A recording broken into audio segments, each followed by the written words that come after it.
Oh,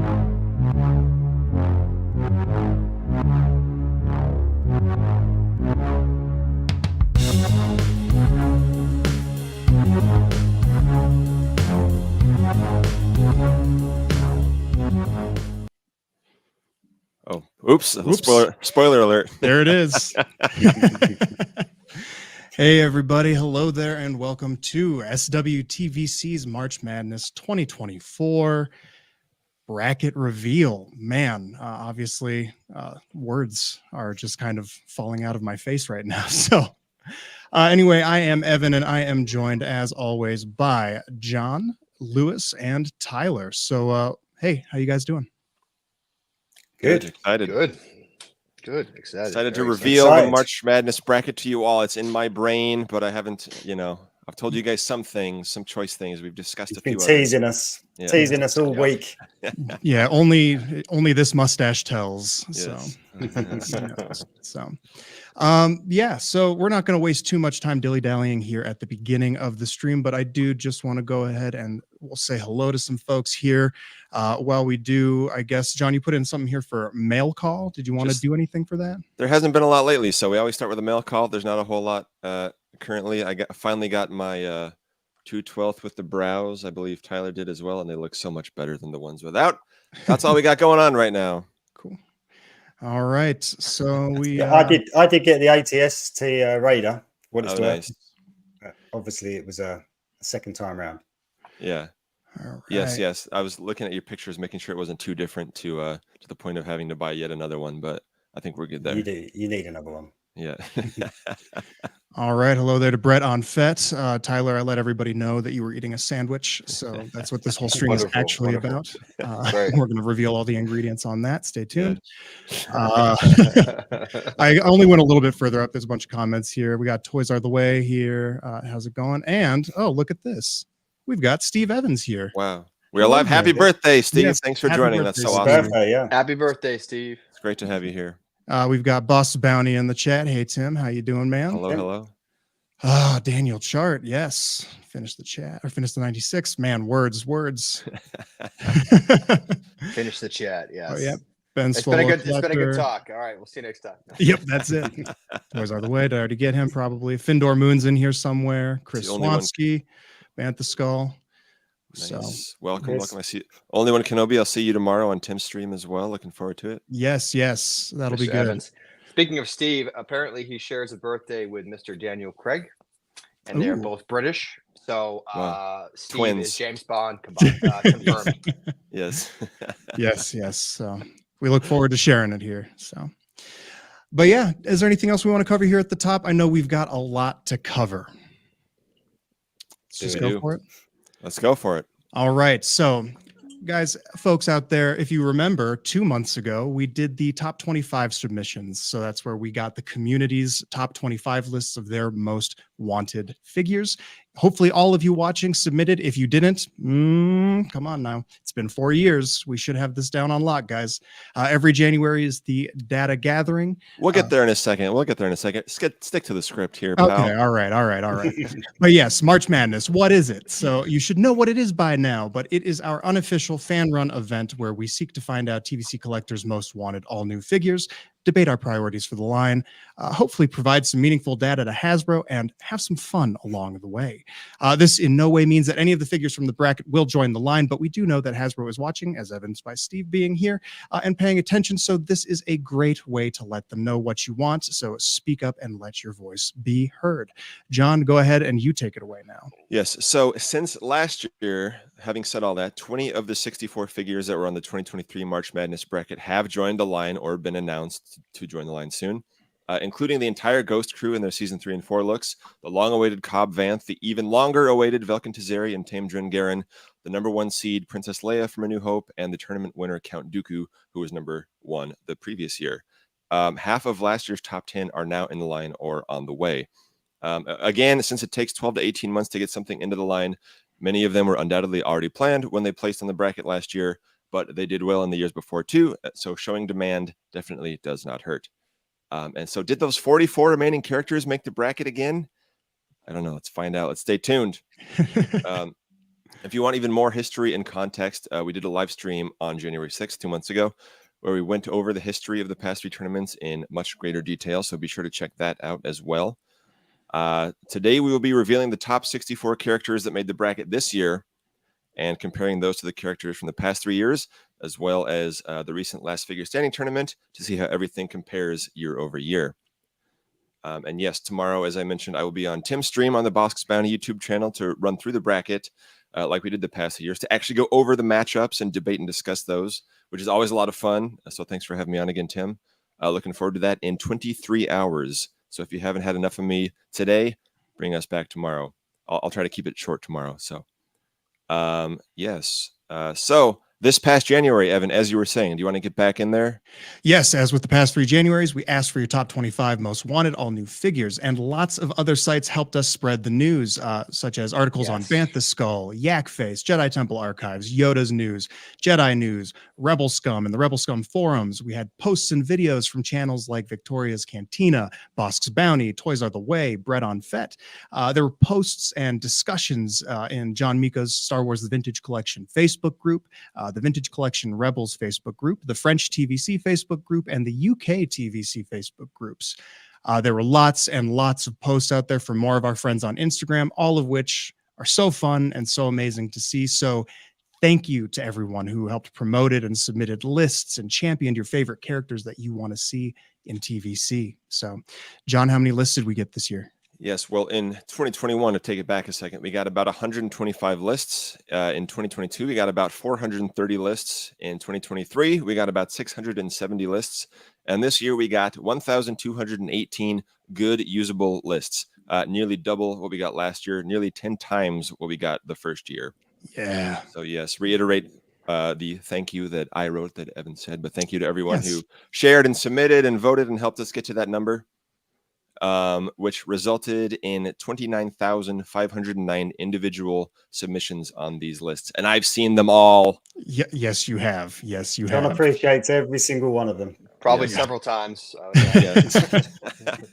Which, just as a point of information, there will be a lot of numbers, a lot of data here today, but that's an average of 24.227 characters per list, which means that the vast, vast majority of lists had all 25 characters on them. I know some people say, you know, maybe people don't want to submit up to 25. That's fine. But clearly most people do. And I could have submitted 2,500 easily. Yeah, I've memorized them all. Absolutely not. No, we don't have the great value March Madness here. He's he's being funny. He knows better. Yeah, I know. Yes. So what's up, Phil? We had the submissions open for all of January, and Hasbro had a live stream on January 23rd where they revealed certain characters like Cobb Vanth, who had ranked high all 3 previous years and was in the Last Figure Standing top 10. So people still had time to change their lists if they chose to do so. We'll let you know where he's not on the bracket, but we'll let you know where he would have ranked, even as people were deleting stuff off their lists. So yeah, we went through and cleaned up and sorted all the lists, which resulted in over 2,200 individual characters or character appearances, outfits, all vying for a spot on the bracket. Only 64, so 2,200 characters for 64 spots. That's still a lot of stuff. You know, it's a big thing for a character to even make the bracket at all. And if I may just kind of throw the 3 of us that are not John under the bus here. John, you took on 99% of the work here. The amount of data that you have looked at is absurd. So from the bottom of my heart, thank you so much for all the effort and time you put into this. And I'm sure everybody here appreciates the crap out of you, man. Yeah. Thank you. Totally. I will say we lived the pain with you. We didn't experience it, but we lived the pain with you. I did like weeks. 10 minutes of work for you, and that was it.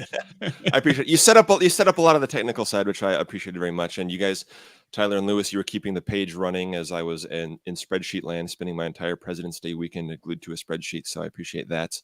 And I will say, I just saw Emily just added in the chat, which was awesome to see. So thank you for joining as well. What's up, Emily? Thanks for joining. I would just like to say real quick regarding keeping the page running. I think we're going to suspend submissions and daily themes for the month or most of the month because of voting. So if anybody's looking for Trooper Tuesday posts or stuff like that, it's probably not gonna. I might get some weekend posts in here and there. Yeah. As I can. Yeah, but, save them. sure. Save them. We'll pick them up. Yeah. We'll pick them up further down the line. Yeah. Take the month off. Yeah, everybody relax. We got enough. I think you'll be handling some of the posts on various. We still got to divvy up some of the work. We still got a few days before the actual voting starts. But luckily, we did it to the point this year where we did it now to Pacific time instead of Eastern time, so I don't have to stay up until 1 a.m. or 2 a.m. every day just turning on and off polls. So whoops, 3 years in. Yeah, staying up till midnight. I was doing that, and then I've got to watching the 5 in votes the roll. morning to vote now. That's the problem. Absolute madmen. We're a passionate bunch, obviously. Yes. So, but yes. So John, sorry to stop you there. Go ahead and jump back in. I'll take all the pats in the back you want to give me. So thank you. But as we put this together, if the character's appearance was left unspecified, I awarded those points to the main look or the most requested look. There were some tricky ones we'll get to as we count them down. But we tried to focus on the spirit of the request and whether various versions of a character could be made with largely the same tooling. So as you know, ranking matters here. So the figure you submitted as your number 1 choice got 25 points. Number 2 got 24 points on down the line until the number 25 figure got 1 point. There were some characters that were on more lists than others, but didn't make it because they were ranked too low on those lists. I'll say, sorry, Pike Soldier. Thank you for your service, Pike Soldier. But a lot of people wanted you. Of that. Yeah. They were 24 on mine. Number 24 on mine. Yeah. So a lot of people want it, but a lot of people want other things more. So that's just the way we operate around here. And part of the fun is I learned a lot of stuff I did not know. Did you know that the dinosaur bounty hunter on Dayu in the Obi-Wan Kenobi series is now named Tredgar Volk, thanks to a trading card from a year ago? It's true. It's true. Iconic. Yes, and speaking of the definition of iconic, the unidentified mercenary pilot on the second skiff that Luke kicks in the face from a foot away is now named Scion. Not to be confused with the Eye of Scion from Ahsoka, not to be confused with Darth Scion from Knights of the Old Republic. But so Lucasfilm, I thank you for finally naming some of these background characters. Please keep naming these guys so I don't have to differentiate between unnamed human guard number 2 and 3 anymore. We all love the oh so iconic red pants barge guard and unidentified shirtless male, but I'd love them even more if the skiff guard reunion had some more name tags. That's all I'm trying to say. So thank you. Every time I poked my head into the data to go look at, and you're like, "Hey, we look at these characters," and I would look around, just be like, "I don't know what this person's talking about. What is that? What do you mean? What do you mean?"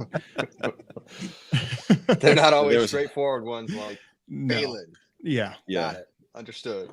Sometimes he has the cloak, sometimes he doesn't. It's okay. He's all into the same thing. Yeah. So yes, unidentified shirtless male is iconic. So thank you, Q Mighty. All right. So without further ado, who are the top 64 characters? Let's count them down. But you 3 here, everybody else in the chat, I want you guys to keep track of how many of the characters were on your own personal top 25 submissions.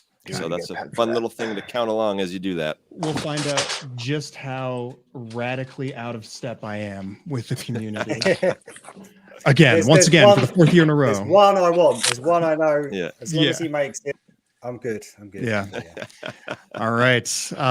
Yes, and just a reminder for everyone, this is not only the live reveal of all of this stuff for all of you watching. John is the only person who knows the secrets. It's awesome. I can't wait. Yes. So it's the first time we're hearing it. Secrets only the John knew. Yeah. Yes. Somehow March Madness returned. All right, guys. So John, are you ready for me to queue up the first one here? Kick it up. All Number right. 64. It's a new character for 2024. It's the Indoor Rebel Commando. It's a Finish the 96 character. It ranked a little bit lower, 107 last year, 114 in 2022. I will say I don't have the data for the lower ranked characters for the first year due to the way I set it up. It was much easier this year to compare things going forward. So this guy was last released in the Vintage Collection in 2010 with a variant in 2011.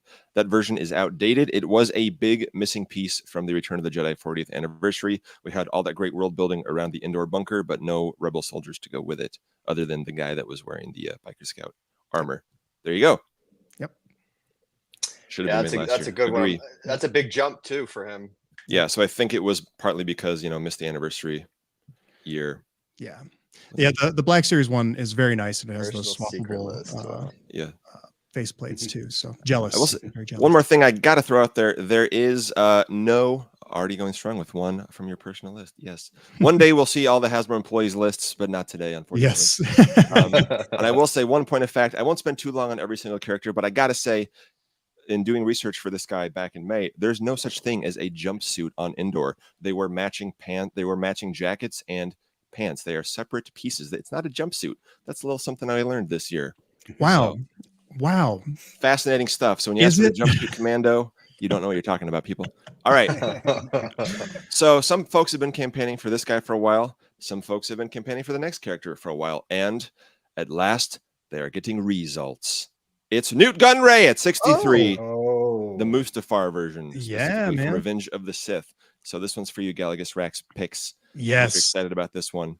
Yeah, he just did that list of all, like, what, 40 Neimoidians that are in the Phantom Menace or whatever. Yes, I love seeing those lists of all the different Neimoidians. So Newt Gunray, of course, they made his episode 1 and episode 2 versions back in the day. Those versions did okay. I did combine his unspecified votes with his Revenge of the Sith version because that one got the most votes. That's how we did it here. Still ended up near the bottom of the bracket.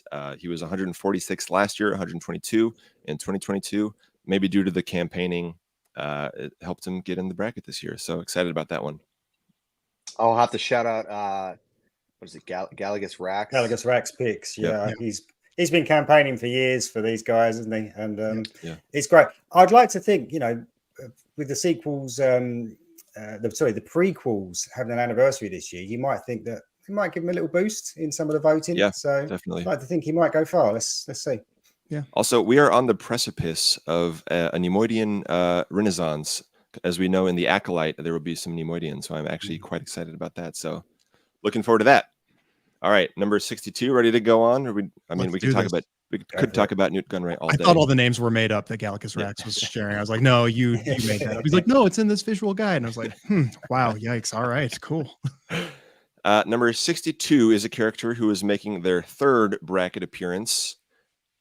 It's Q90 or 0. Yeah. He ranked number 71, then 39, then 59 in previous years. So shot up after the first year, but keeps slipping just a little bit. Has never won a round of voting, and I won't be specifying that every time. I'll just make a note if they did well previous brackets. He is only the second character after Mando to ever pilot the Razor Crest. Yet he only exists in the Black Series, unfortunately. So, yep, I would love to be able to put one in the Razor Crest that I bought, but glaring omission here. So, yes. All right. Some of these I'll be talking more about than others, but number 61, the Jedi Temple Guard, on their fourth bracket appearance. Previously ranked 50, then 54, 52, now 61. Made it into the Sweet 16 in 2021 and the top 32 in 2022. These votes combine both the Clone Wars and Rebels versions, even though in Clone Wars they wear more robes. It's supposed to be the same outfit underneath, as far as I can tell. And it was previously released as a rare 5 POA figure in 2015 that routinely sells for over $100. Crazy. As I said before, I got mine for like 25 back when it was still fairly new. It was really hard to find even back then. So 25 seems like a steal nowadays. I think it's the only 5 POA figure I really want, and I know I will never buy because I'm not spending $100 on that. I don't have that one either. Yeah, it's one of the figures I just never saw. He always makes it on the bracket, and he's always a sleeper that does really, really well. Yeah. So I expect this one to do well again, as usual. So, but yeah, we'll see. Cool character, very cool. Yeah. A lot of support from the animated fans here. All right, let's see. Number 60, next one. A new character for 2024. Ooh. Just kidding. A little far ahead. The second prequel character this year, it's Padme Amidala from Geonosis. Yes. And so these votes combine, again, generic Geonosis, hashtag generic Geonosis, plus her droid factory look with her full outfit in the arena with the so cleverly ripped Nexu look. This is the first time any Padme has made the bracket. And I will say the next two highest requested looks for her were her Phantom Menace Theed Queen Amidala red gown at number 85 and her purple Theed battle look, which is coming to Black Series this year, at 117. Would have loved those. So this particular version was 101 in 2022, 81 in 23. So kind of rising up as the prequel anniversaries get more in our brains. I don't know, more in our memories. The prequels are having a renaissance right now. I don't know. But this look, her arena look was last released in the 3.75-inch Black Series in 2013. Droid Factory look was last released in Legacy Collection 15 years ago. 3.75-inch Black Series. it's okay. It's an okay figure. It doesn't really have the articulation we require these days. The big flaw for me with that figure is you can't sit it on top of the reek. And obviously, there's that scene where she's riding on the back of it, and you can't replicate that. So for me, she at least needs some hips. New hips and new ankles, because this was her action scene. Like Padme didn't have a whole lot of action, so an action figure of an action-oriented look would be great. And as only one Kenobi pointed out, yes, the retro collection is getting this look this year.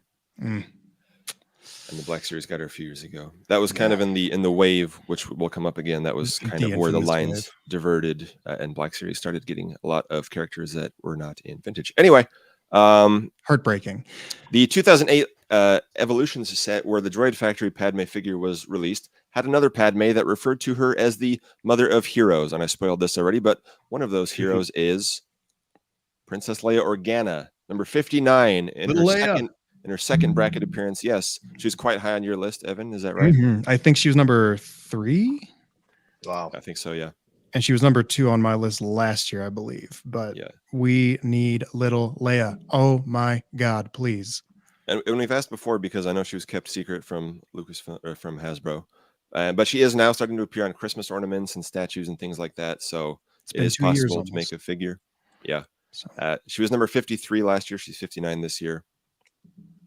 But yeah, let's keep. Seems like it's ladies' night here on the bracket, because next up is Mara Jade. Ooh, can you believe it? Nice. It's International Women's Week this week, isn't it? Or next week? We're celebrating. We're celebrating. It's appropriate. 3 of the classic characters. But she was 108 in 2022, 123 in 2023. So a big jump up, maybe because of the upcoming Heir to the Empire or a Last Command 4-pack in Black Series or something. Because Black Series did just recently get a nice they kills got me about a year ago. Yeah. Hurts my soul. So I know you're a big Heir to the Empire trilogy fan, Tyler. I am. What do you want out of a new Mary Jane? What do I want out of her? I want I would love an all new tool, but being realistic, I would accept a retool of the existing one from the 3.75-inch Black Series line with a new head, most importantly, and also ideally new hips. No more swivel hips. I'm team no more swivel hips 2024. And every subsequent year until we don't get them anymore. So yeah, they did. Her last figure from about 10, 11 years ago has swivel hips. She also has hair that makes her look like she stepped out of a Whitesnake music video. And that was her the third version of her catsuit appearance. And she has at least this other outfit. She has another the green Jedi outfit. I did not include. There's like one vote for her for that. I did not include that. I was kind of focusing more on her classic the black look. I think when they get her on the updated Shay Vizsla that we got sort of showed that this is what we can do with a figure by switching a head. And I think a lot of people were using that head, weren't they, for Mara Jade? But I do. It goes to show that it needs an upgrade. I mean, that figure, when you look at it now, the hair is just She's such an iconic character. I think she deserves to be in the vintage collection. And John, how many waves into the 3.75-inch Black Series line was she? Do you remember? This is the first question of many that I do not have a reference for. Okay. Just kidding.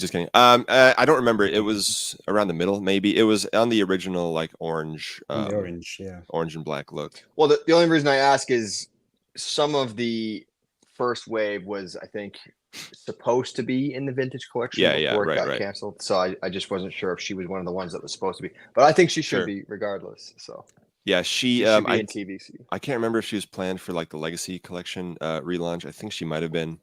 I'll say yes. She was. Why not? But so which also that was all shifted from vintage, and she was she won the 2011 Toy Fair magazine official Hasbro, the second to last actual official Hasbro vintage collection fans choice poll, and then came out a few years later on the Black Series card, which people kind of wanted her on the vintage card back then. Obviously, expanded universe figures always do really well in the vintage collection. So he would be really fun on a purple pill color, I think. I had to add the purple here to match her lightsaber. Wave 2 of Black Series. I think that was a great choice. Looks great. Looks great. Good choice, John. Thank you. Thank you. Cool. Yeah, there was some components in there. So we're Star Wars fans. What's a book? I should point out, I don't know if you guys noticed, but even Emily was laughing about the original figures hair. Yeah. She was in a wind tunnel. That was from the scene in the book where she enters a wind tunnel. So, all right, another new character on the bracket this year, number 57. Not a new character to Star Wars by any means. It's 21B, aka the medic droid from Empire Strikes Back. Take care, sir. Another finished the 96 character. Just barely missed in 2021 at 65. It would have been on the bracket. And then 94, then 77, now 58. Cool. This is one of those weird ones. There'll be a few of these today where the 1997 Power of the Force 2 figure was repacked into that TVC sort of 3-pack of 3-packs back in 2010. So he's kind of sort of in TVC, kind of sort of, but that version was outdated even 14 years ago. And the Revenge of the Sith version was released in 2008. He will need elbows, yes. Yeah. I worry about that since they're small arms. The Revenge of the Sith one had elbows, I believe. That's a slightly different model with some different appendages and whatnot. But of course, 21B started out in Empire Strikes Back, was in Return of the Jedi, Revenge of the Sith, Clone Wars, Rebels. Recently in Ahsoka, has repaints in Rogue One and at Galaxy's Edge that would make great variants. And another character that was named this year was the Tortured Droid in Jabba's Palace, which has at least a 21B torso and a slightly different head that's looks like it's got eyebrows somehow. But that's called ADM. So that's another one for you there. So with some different parts, we can get that poor tortured soul in there as well, which I would love to see. Poor guy. Looks like a lot of folks are mentioning elbows and worrying about that. 88 definitely has people a little jumpy about how these could be achieved, I think. So yeah, but let's champion for it. Let's get it. Yes, get one with elbows. Let's do it. So, so how about a new character to the bracket that was new within the past year? Did not exist a year ago. Number 56, Merrick. Yes. Yeah, buddy. This character is already in Retro Collection and Black Series, so hopefully Hasbro doesn't forget about him in Vintage Collection because he would be awesome. We have so many amazing, awesome Ahsoka figures, except we need some more of the villains. Yeah, we're just add them to the pile of Inquisitors that we're now tapping our foot waiting for. I think we have 2 out of 13, 14. Yeah, I don't know. Yeah. So, and I think Black Series has 8 or 9, but again, hurts my soul. Yeah. But all you guys had Merrick on your list except me. Sorry, Merrick. Yes. I love you, but I had him lower because I was I had him higher because I wanted him to be on the bracket. I worried he'd maybe be forgotten in the spotlight on other characters from that show. So you might say he kind of went out like a wet fart, like literally a green cloud gas. But he was cool while he lasted. So that was honestly the most cathartic reveal of all time for me. Everybody built up all these crazy theories. It's Ezra. It's Snoke. Oh yeah, it's Star Killer. And then it just turned out to be a fart in a suit, and it was like, yes, dude, yes, that's what I want Star Wars to be: simple and silly. Farts and suits. Yeah. He could still come back though, couldn't he? I mean, no one ever dies in Star Wars. Conjure him. He seemed to have been resurrected somehow. Anyway, we got prequels, we got resurrections, we got everything. Yeah, why not? So how about another new character, new to canon anyway last year? He's been around a couple years longer. Number 55, Kelleran Beck. Yes. First seen in the Jedi Temple Challenge on YouTube and previously seen in Mandalorian. The man who saved Grogu. Love it. Love it. I'm here for the Ahmed Best renaissance as well. I'm so here for it. That dude deserves so much, including being in the pantheon of the iconic. I'm just going to keep adding to the swear jar of the word iconic, the Vintage Collection, the scale of record. It's so good.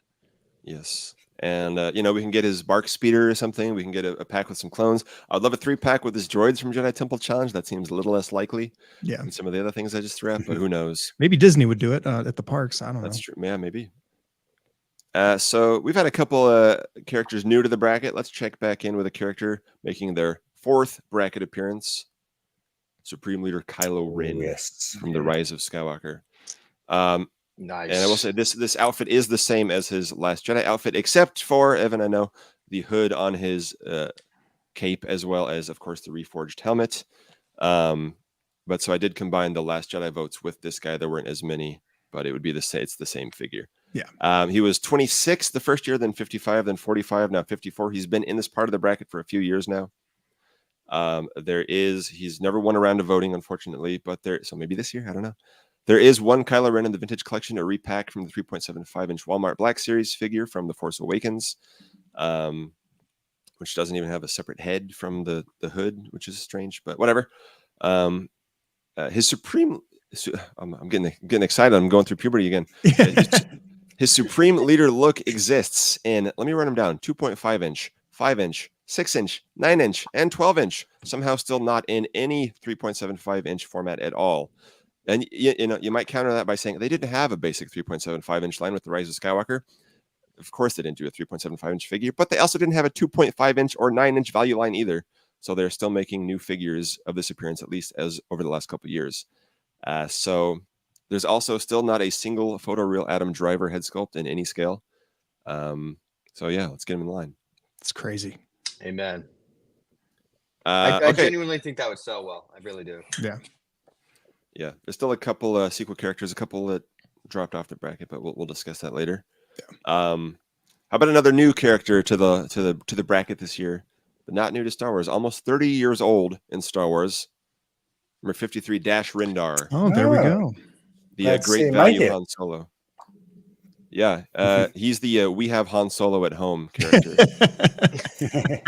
I saw on Instagram, I loved that Blue Harvest Collector did some photoshops of this, and he had Chris Pratt playing Dash Rendar, which is the absolute perfect choice to play him these days. Yeah. So it's the second Legends character on the bracket this year, if we're keeping track. He was around 105 the first year, then 69, then 83, now 53, kind of hovering near the bracket, finally on. Only ever released for Shadows of the Empire back in 1996, which, as I said, is approaching its 30th anniversary in a couple of years. He wasn't on my list, but I saw a lot of people putting him on, and then he was sort of one of those characters. I kind of thought, oh, I really wish I'd have picked him now, because you see people all kind of give him that support, and you kind of think, oh, I want to jump on that. So yeah, I'm glad he made it. Yeah.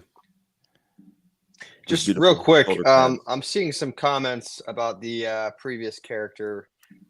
Clearly, some people want him, or else he wouldn't have made it into the tournament. Yes. So, I was going to say, you can't say nobody. Yeah. But you might not want him. That's fine. Yeah, that's fine. He's here for a reason. So, yeah.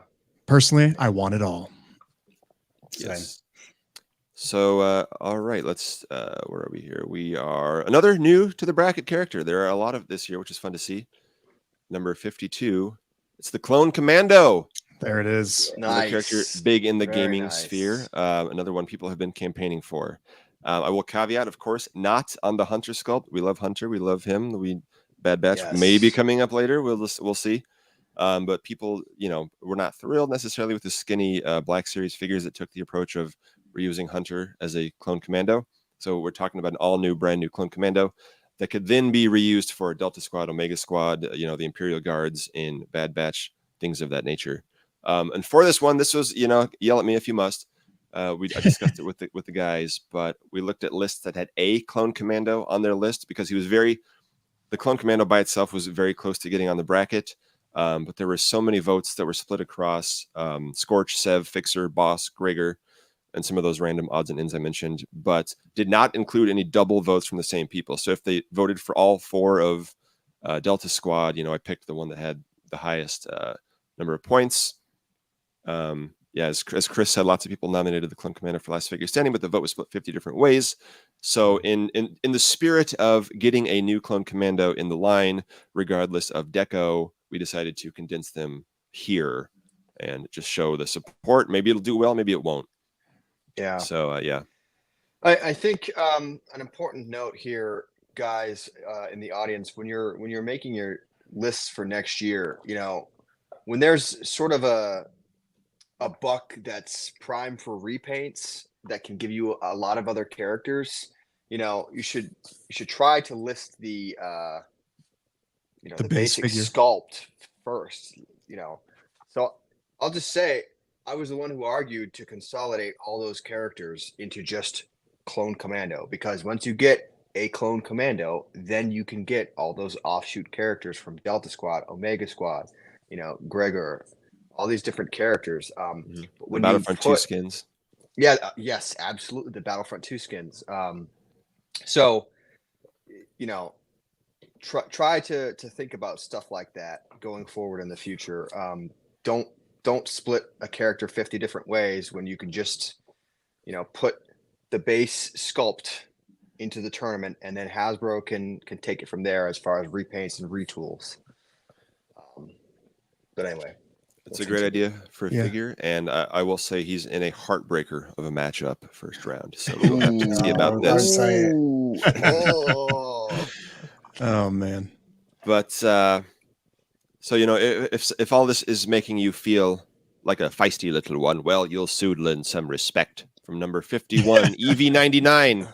Yes. I can't do the voice modulation, but you know, try making their 4th bracket appearance. I think it's she, her pronouns. I don't know. I think it's feminine, even though it's voiced by Richard Marquand.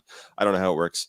But another finished the 96 character, another character who has shown up in The Mandalorian as well, was on the bracket at number 62, then 43, then 38, now 51, kind of up and down a little bit. Again, I know we're going to talk about the elbows again. So let's get it out of the way. They want elbows on this one. And it made it to the 2nd round last year before losing to Harris and Dula, which, of course, has now been made a couple of times in the bracket.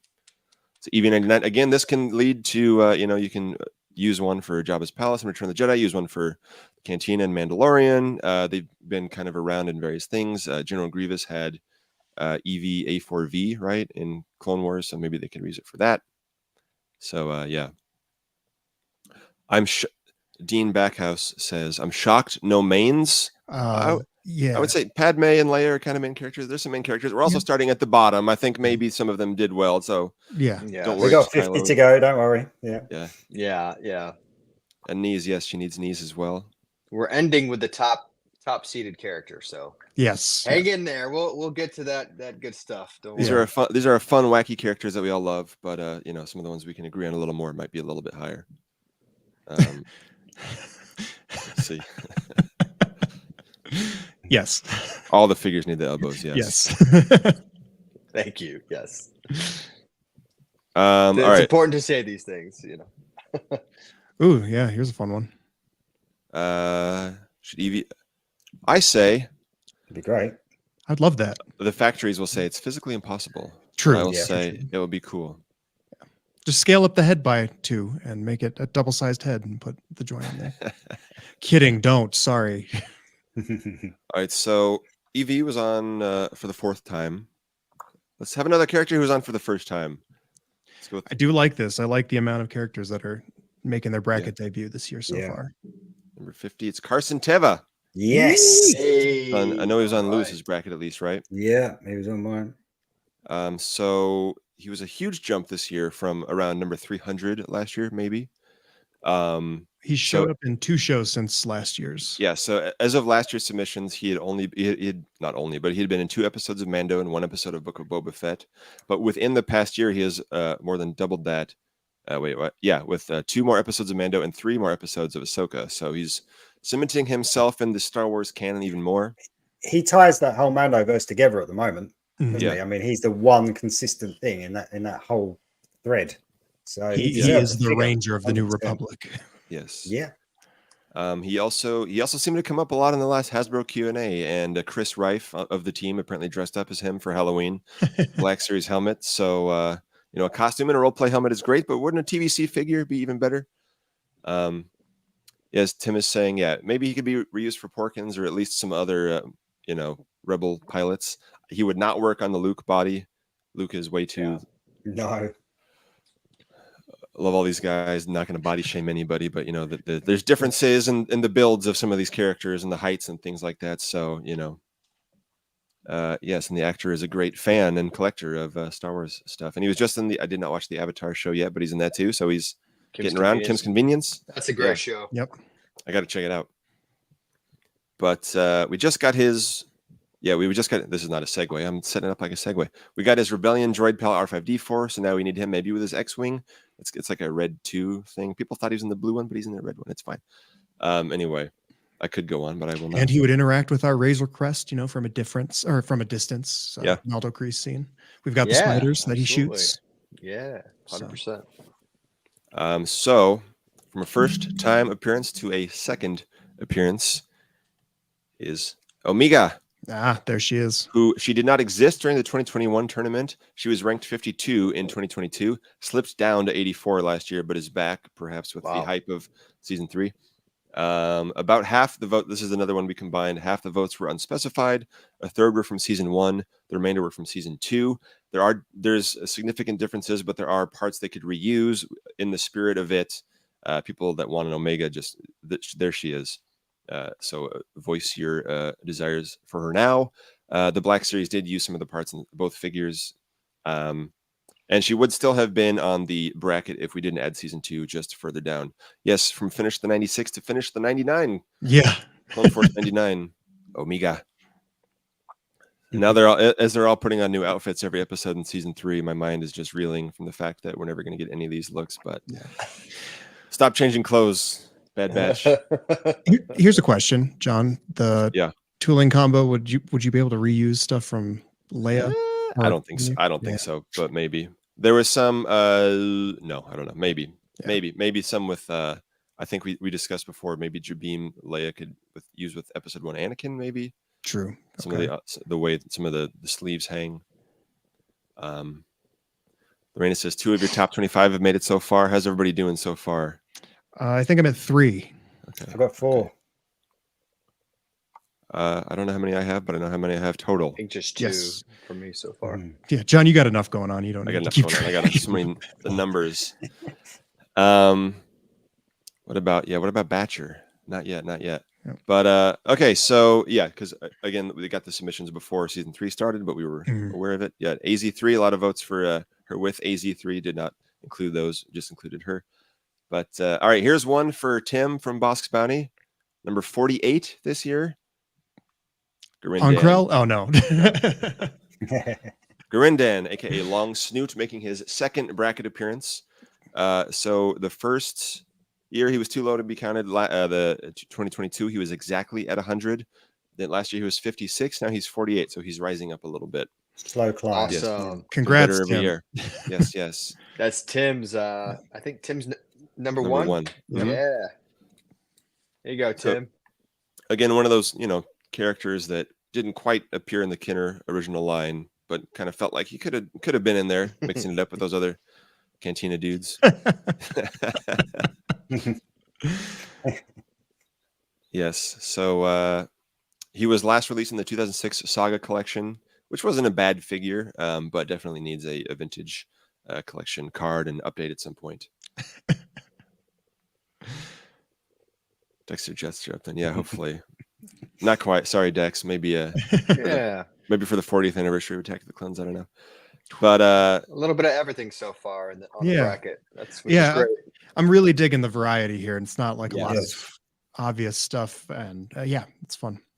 It's almost like it's a wide pool to pull from, and there's a whole lot of different collectors and a whole lot of different tastes. With diverse wants, right? Yeah. It's part of what makes it fun, though, isn't it? I know in the past, Daryl the Priest has talked about figures being, you got A-rated figures, you got D-rated figures, and you got all that in between. And it's nice to see that whole range sit on this bracket. And we know that someone like Velkin has been in the past. He's never going to win it. But it's great that people can get behind him. And I think Garindan's the same type of figure here that, he could go on and win it. But for me, he probably won't. But I think he could get some very good support. So, let's see where he gets. And I feel like... I'm sorry. I was just going to say, I feel like if Garindan was not in the original Kenner 96, right? I don't believe. Correct. No. Okay. I feel like if he was back then, he would have been like Space Plague Doctor or something in the name pill. Yeah, he looks like one of those guys. He is awesome though, Tim. Phrasing. Never mind. I shouldn't highlight that one. Yes. So another original trilogy character with slightly less prominent screen time, but still in there, is making their third appearance is Fozek. Makes sense. The Rick James of Jabba's Palace. He was 2 years ago, he was 62. Then he was 55. Now he's 47. So kind of still near the bottom, rising up a little bit. Yeah, as to what we were saying, based on the results so far, Hasbro should be Heart and Weir. Diverse bunch: games, multimedia, video games, shows, animated, live action, everything, which does make it hard to pick. But there's been some. So for Fozek, of course, as we alluded earlier, he can be reused for the unidentified shirtless male skiff guard. It's basically the same outfit. Still waiting on the unidentified male's shirt as per middle-aged Kiwi man, but take what we can get.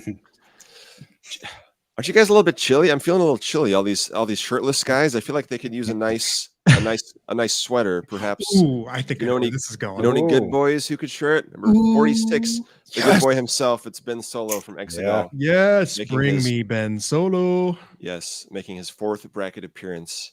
But 4th bracket appearance? I thought no one wanted this. Yes. Also, somebody literally just asked, where is John Miko? And he had commented immediately. So welcome, John Miko. Thank you for tuning in. Hey, bud. Yeah, I think he did mention earlier he was sitting watching something with his daughters. So he's listening. This, right? I'm sure he this. Yeah. This as well. Yeah. Family fun. I'm sure you were waiting for Ben Solo to make it on the bracket, and then you would jump in. Yes. So perfect timing. He was Ben is 46 this year. He was 31, then 45. It was 46 last year and this year. So that's remarkable consistency the past few years. And Tyler, you've spoken about the consistency as we scale up with this sort of thing. The fact that some of these characters do so consistently is always interesting. Yes, it's the consistency is really impressive and pretty incredible. Considering that we almost doubled the number of unique lists that were submitted this year as compared to last year, the fact that certain characters are not only coming back onto the bracket again, in this case for the 4th year in a row, but also in the exact same spot. I mean, that's just incredible. That's incredible. Makes me feel just a little less crazy. Still, crazy. But. So I just saw Tim's comment there. Yeah. The gap I'm sure he beat going down last year as well. I seem to remember a similar comment. Yeah, I wasn't allowed to submit 127 lists. Some of you characters in the comments, I sussed you out if you submitted more than one. So I found out. Don't you worry about that. Yeah, but we're smart. I was trying to see. So Ben made it to the 2nd round in 2022 by beating my boy Sweet Simalu before losing to Baze Malbus. We'll see how he does this year. But based on another one of Tim's comments, maybe Ben can be a Gap exclusive at some point. I don't know. Buy a sweater, get a Ben figure. I don't know. Yeah. Get into different retail markets, Yeah. Why not? Yeah. As many channels as we can get. Buy this $120 sweater with holes in it and get a free toy. They sell jeans with holes in it. Why not a sweater too? I don't know. Exactly. Distressed sweater. Sorry. Do you have anything else to say about Ben here, Evan? I mean, this is one that I've been championing for a lot. As you guys know, it's annoying. But the whole Bring Me Ben Solo thing, again, I just find it odd. We have that Rey figure that doesn't really have any other figures to interact with. We don't have, the bad guys from that movie. We don't have the Last Blood Skywalker in the line, in his redeemed thing. Sure, he had iconic lines such as "ow," but it's one that I want. I think it's not terribly the most visually interesting. Yes, it's a guy in a Gap sweater and his Kylo Ren pants, but it's one that I think is pretty important. Even though I don't love that movie, it's not anywhere near the top of my rankings. Maybe it's at the bottom. It's at the bottom, but I think this would be a really fun figure. I would just really like to see it to kind of celebrate the legacy of the entirety of the saga. So absolutely. And I saw people asking in the chat, could he share tooling with Supreme Leader Kylo Ren? I believe he does not change his pants or boots. Yep, it'd be the exact same pants. So lower legs would be the exact same. So maybe we could have combined them, but showing support for both. There's a lot of support for definitely both. not. They're totally different appearances. So I'm on board with having totally different representation on. Here we go. Bracket. Yeah, cool. Yeah, he's a Skywalker. I shouldn't say totally different, but very different. Very different appearance. I need him to fight my one Knight of Ren. Yeah, those guys have nobody to fight, so that's cool. Yeah. But who else needs people to fight is all those Mando season 3 characters that are in the pipeline. We got a slightly different Mando. We got a slightly different Bo-Katan coming. They need somebody to fight. How about some Imperial Armored Commandos at number 45? Yeah. New to the bracket, new to Star Wars in the past year.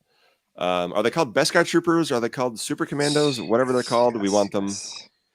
I think what Wikipedia, excuse me, calls them, Imperial Armored Commandos. Yeah, we'll see what the trading card says in 2 years. Real bad. And if you look really hard and pause the show in the right place, you can see that there are some repainted versions as well, aren't there? With red shin guards, I believe, and red on their arm somewhere. Obviously, a higher ranking type. So there's some repaint potential. Yeah, there's some repaint potential there, definitely. Hasbro, I got a spot up on my shelf, Moff Gideon's shelf up there, and it's empty and waiting for these guys. I want 30 of them like yesterday. Let me give you my money. Please make this figure. I got hundreds of dollars for you if you will just make it. So they are, I don't know. People are asking which some of the parts that they show. I'm not 100% sure. They are very similar to the Imperial Super Commando Mandalorians from Rebels. So they could definitely, the helmet's different, but I think it's sort of a live action interpretation of those guys. I didn't include the votes for those because I'm not 100% sure what's similar or different. There were some votes for those guys. This could probably lead to a Rebels Gar Saxon. Gar Saxon has done well in the past, at least in his Mandalorian version. Go Figure on Instagram had a great custom of this guy this past week, which was awesome to see. Yeah. And I'll bring up again, as we have many times on the show, on this live stream, on this podcast, the fact that it is super frustrating that so many things are kept super tip-top secret. Lucasfilm keeps so many things secret from Hasbro and other licensors to the point that these episodes aired nearly a year ago, and we're still only about to get the first figures from season 3, which are relatively easy repaints and retools. Newer stuff won't even be available until way later this year. We're still at the starting to beg for these characters stage of the Mandalorian figure pipeline, which is frustrating. I'm just saying, we've said it before. Yeah, you can listen to any episode of our podcast and you can hear us talking about that for sure. Yes, patience is a virtue, but I would have to assume some of these things would sell better timed to when they're relevant in the media, but that's just me. Absolutely. And a lot of other people. So something that a lot of awesome connections to the McQuarrie artwork and stuff like that, the Joe Johnston designs and whatnot. Yes, so a new character this year, another one, someone that we've mentioned might be interested in this year, is Bosk. Can you believe he's never made the bracket, but he's here this year? Wow, okay. Awesome. So that's for you again, Tim. Another finished 96 character. He was sub 100 the first year. I'm not sure where he was. Then he was 84, then 68, rising every year. Now he's 44. He just barely missed it last year. He was one of the characters that was in the subline, the vintage carded subline of 30th anniversary collection in 2007, VTAC, if you will, which was repacked in Saga Legends. And again, kind of TVC adjacent in the vintage collection Imperial Forces 3-pack. He hacked us, yeah. Yeah, Tim, he put him on his top 25 for the first time. There's some reuse potential here too, like Boshek, right? Yeah, Boshek and the other Cantina Spacers. I know Miko had at least one of them on his list. There are a few in the Cantina. They got a few votes that weren't that high, honestly, but could definitely be reused for a few other things.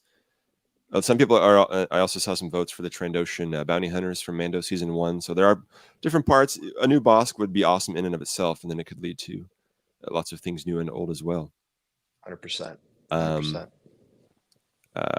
So yeah, there was so since that 2007 figure, there was a 5 POA one and a Clone Wars one, a few releases of the Black Series one.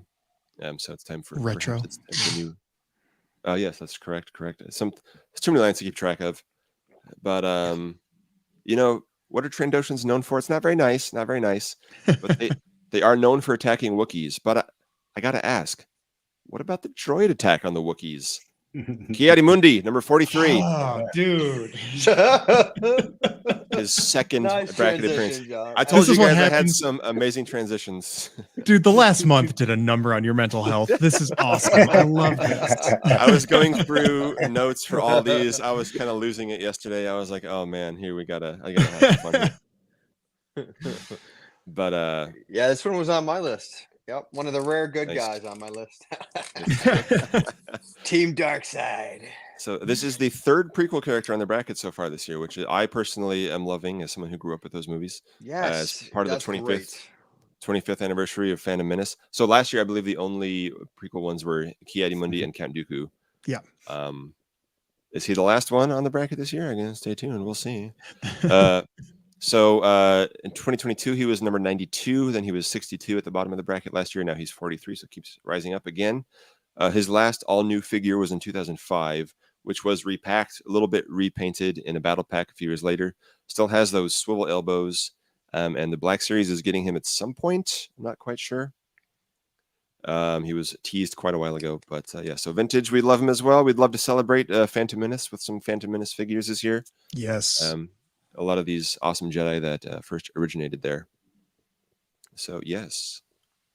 Another character who has been made before. This is their third bracket appearance. Stop me if I'm going too fast. There's a lot to get through still. We're an hour in and we're only on 43. So that's my fault. I emailed John to slow down a little bit. I saw that like 20 minutes after you sent it. I was blazing through some of these, so thank you. And now here we go. All right. So okay, third bracket appearance for Aman. Do, do, do, do, do. Aman. Number 42 this year. This is the third bracket appearance, as I said. So he was not on the first year, but then he was 58, then 47, then 42, rising a little bit every year, but never making it past the first round, as many of these ones we have already mentioned as well to get on the bracket. But then the higher ranked guys perform better usually. But yes, we can get all these in if the Hasbro higher ups would give the TVC team a big old budget. Yes. Get all the figures we want. We want so many figures. There's a lot of passion. There's a lot of cash. Yeah. Cash and passion. Yeah. We just want these figures. There's someone in the comments talking about skipping meals for these things. So yeah, I get it. But so this guy was last released. I thought it was very funny. He was last released in the Power of the Jedi as the Power of the Jedi deluxe figure in 2001. He was the second official fans' choice figure back when Hasbro chose the candidates, but let people vote on them. He was in a wave with Back to Tank Luke, Shirtless Maul, Slave Leia, came packed with Salacious Crumb, meaning every single figure in that wave was either fully nude or in their underwear, which I thought was very funny. And that includes a man-to-man skeleton, which had no clothes on. Yeah. And another Amanin/Amani, they're called different things in different sources, was released in a comic pack about a decade later, sorry. So they were all nude. They like to be nude, but someone who's always smartly dressed is Kira, number 41. Oh, yeah. Okay. Is that a bump up from where she was previously? No. Yes. So okay. She was 70 the first year, then 42, then 57, then 41. So kind of up and down a little bit. Okay. But again, she has yet to make it past the first round of voting. This is her third year on the bracket. I combined votes for her appearances from sort of the second half of the movie. I didn't include her Corellia look from the prologue or her first light party dress, but her outfit for the rest of the movie shares parts, give or take a skirt or a jacket or a cape. But Hasbro could get a few uses out of this one as well.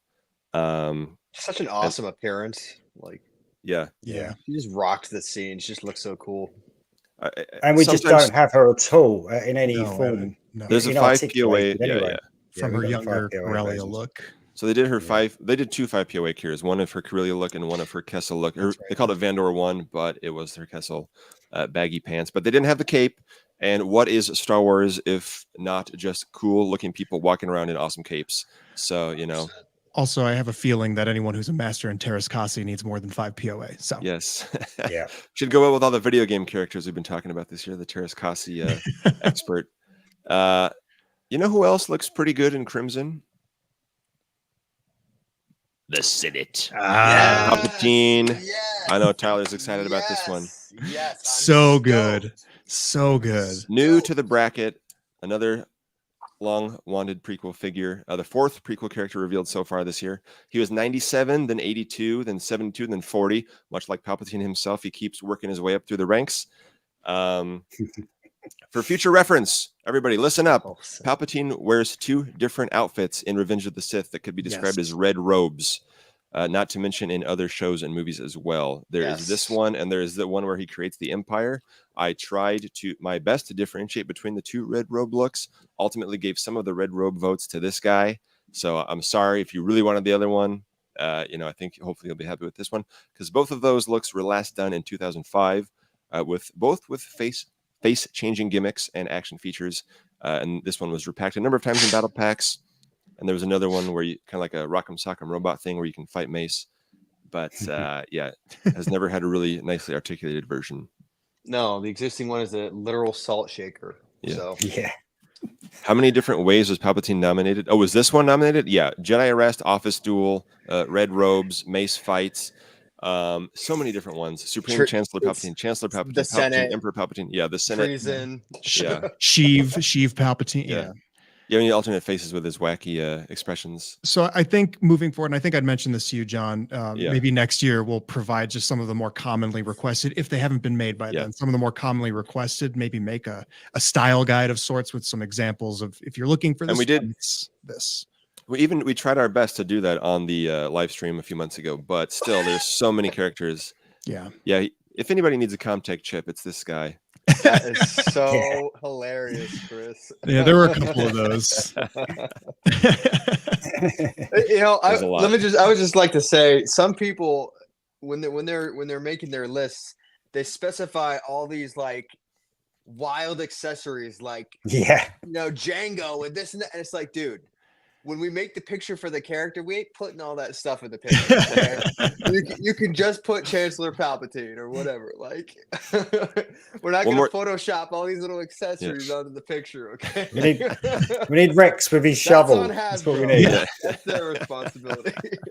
Give us the timestamp of where to pause the movie and find them. I'll say one more thing that Q Mighty pointed out at 302 my time anyway.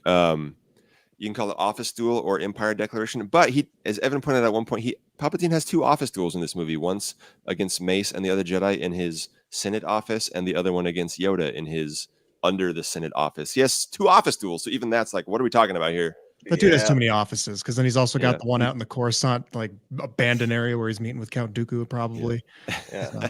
I put Office Duel in my parentheses, so now I got to fix it to Jedi Arrest going forward. Thank you. I just said, yes. So another character that was a little confusing, but did all right in the end, making her third bracket appearance, Shasa Teel. We all love Shasa Teel. From the Book of Boba Fett, the sheet of Shasa Teel, yeah. So 3 years ago she was 40, or 2 years ago she was 40, then 58, now 39, kind of up and down a little bit. Never made it past round one. There are two Ishi Tib in Jabba's palace currently. The other one being Hark Sef, which I did not know until Tanith Toy Art on Instagram had a great post last night about the characters that were added for the special edition, one of which was Hark Sef. So Shasa Teel gets all the glory and has been there since day one. Hark Sef was added a little later. Of course, this Ishi Tib was on Luke's card back in the Kinder days. I know they kind of photoshopped some of these characters out a little bit and airbrushed one of them. Anyway, a lot of background for Shasa Teel because she doesn't do a whole lot in the movie. The only Ishi Tib figure in any format is the Rebels one, the Rebel Alliance one from Power of the Force 2 in 1998. But Shasa Teel could, much like some of these other characters, lead to more of them in the line, like the New Republic officers seen in Ahsoka. Leaf face. Yeah, kind of a starfish head. Mm-hmm. What kind of would have called it? I've seen some people make some pretty incredible, like Battlefront style troopers with the old head. Yes, that's another great one. Yeah. The head's still a good sculpt. It's just the rest of the figure's not too great, but yeah. Yeah. Oh, thank you. I got some Shasa Teel, the color set itself. So, all right, we're up to 38th place, or is that 5th place? No, it's the 5th Brother Inquisitor, dude, and their second bracket appearance. It was, after the Rebels appearance, it was really low. And then after Obi-Wan Kenobi, it shot up to number 34, number 38 this year. Okay. Has a 5 POA Rebels figure and a retro figure somehow. It would be awesome. Justice for Han, maybe, for the Fast and Furious fan audience. Again, another Inquisitor in the stack of Inquisitors that we don't have. It's a real bummer. They're really cool figure-esque, toyetic designs. Bad guys with double-bladed lightsabers. Come on, man. Yeah. So, we could talk about all the other Inquisitors that they've done that they could do, but I say let's keep our concentration here and now where it belongs. Be mindful of the living force, because Qui-Gon Jinn is on the bracket for the first time Yes. at 37. Oh. Believe it? Nice. Another Oh, new man. for 2024 character. The fifth There's prequel one character this figure. year. There's one figure in that current TVC lineup that needs to be updated. It is that figure. Yeah. Yep. He's got that long Yeah. giraffe neck. He's got the Canadis The looking head, neck going the on. head is just Yeah. terrible. I think Qui-Gon was on my list towards the bottom. He was, yeah. Yeah. They So- can get 2 uses out of this bad boy. Phantom Menace, of course, and then Obi-Wan Kenobi. They could do the Jedi Jedi Spirit. Spirit version. Would Absolutely. love that. So Man. Whew, good timing. Didn't they just officially announce the Naked Gun remake with Liam Neeson? yes, I'm so Yeah. excited about that. Yes. Yes, this fall, as Chris says, this falls under the category of make the mains. It would be great to see Qui-Gon. Again, 25th anniversary of Phantom Menace. Yep. That's Qui-Gon to win. Hell yeah. Yep. And they could, I know he's, looks younger in Tales of the Jedi, but they could reuse the body probably for a Tales of the Jedi version with a retool of Dooku would be awesome. Ooh, would you like me to get into Jedi tuning? I'm just kidding. I think we're all right. Yeah. Yeah, Look at the time. Look at the time. Look at the Turn time. off my camera so I can take a nap real quick. So the last, I got some more fascinating facts for you here. Yeah, he had a 5 POA figure about 6 years ago, and some people use the head from that one for the vintage one, but an all new one would be incredible. Yeah. So making their second bracket appearance, number 36, the AT-AT driver, AT-AT, if you will. Number 63 last year, now 36. That's a palindrome. That's got to be something, right? The Will of the Force. Number 98 in 2022.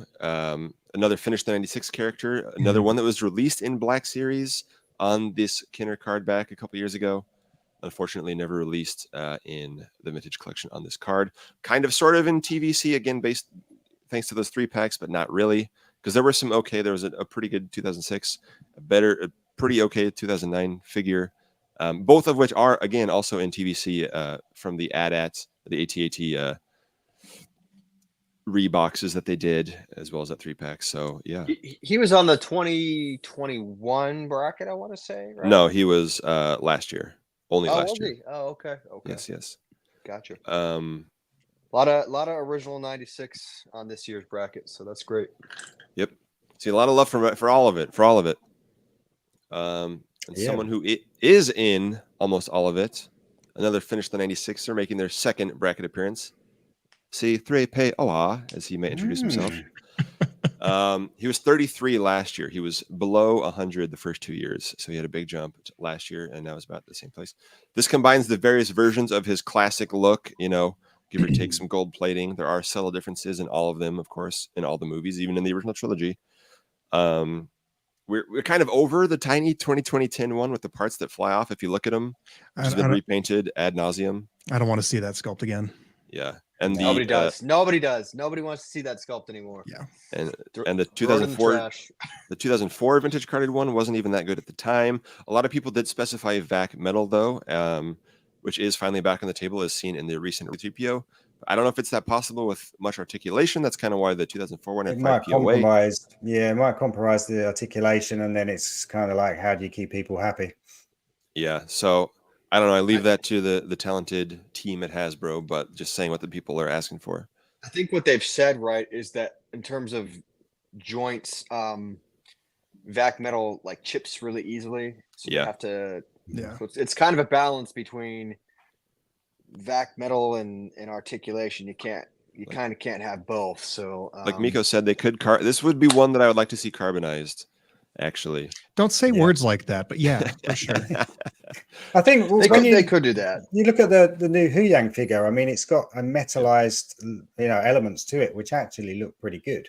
And I think the paint applications that have that metallic appearance are much better now than they've ever been. So it might not be VAC metallized, but I think Hasbro could definitely do something better than the one we've got, for sure. Yeah. So we could use them for all of our displays, and could do so many protocol droids from A New Hope all the way to Ahsoka. There were some awesome ones last year in Mando Season 3, the blue one I love. Lots of great ones they could do.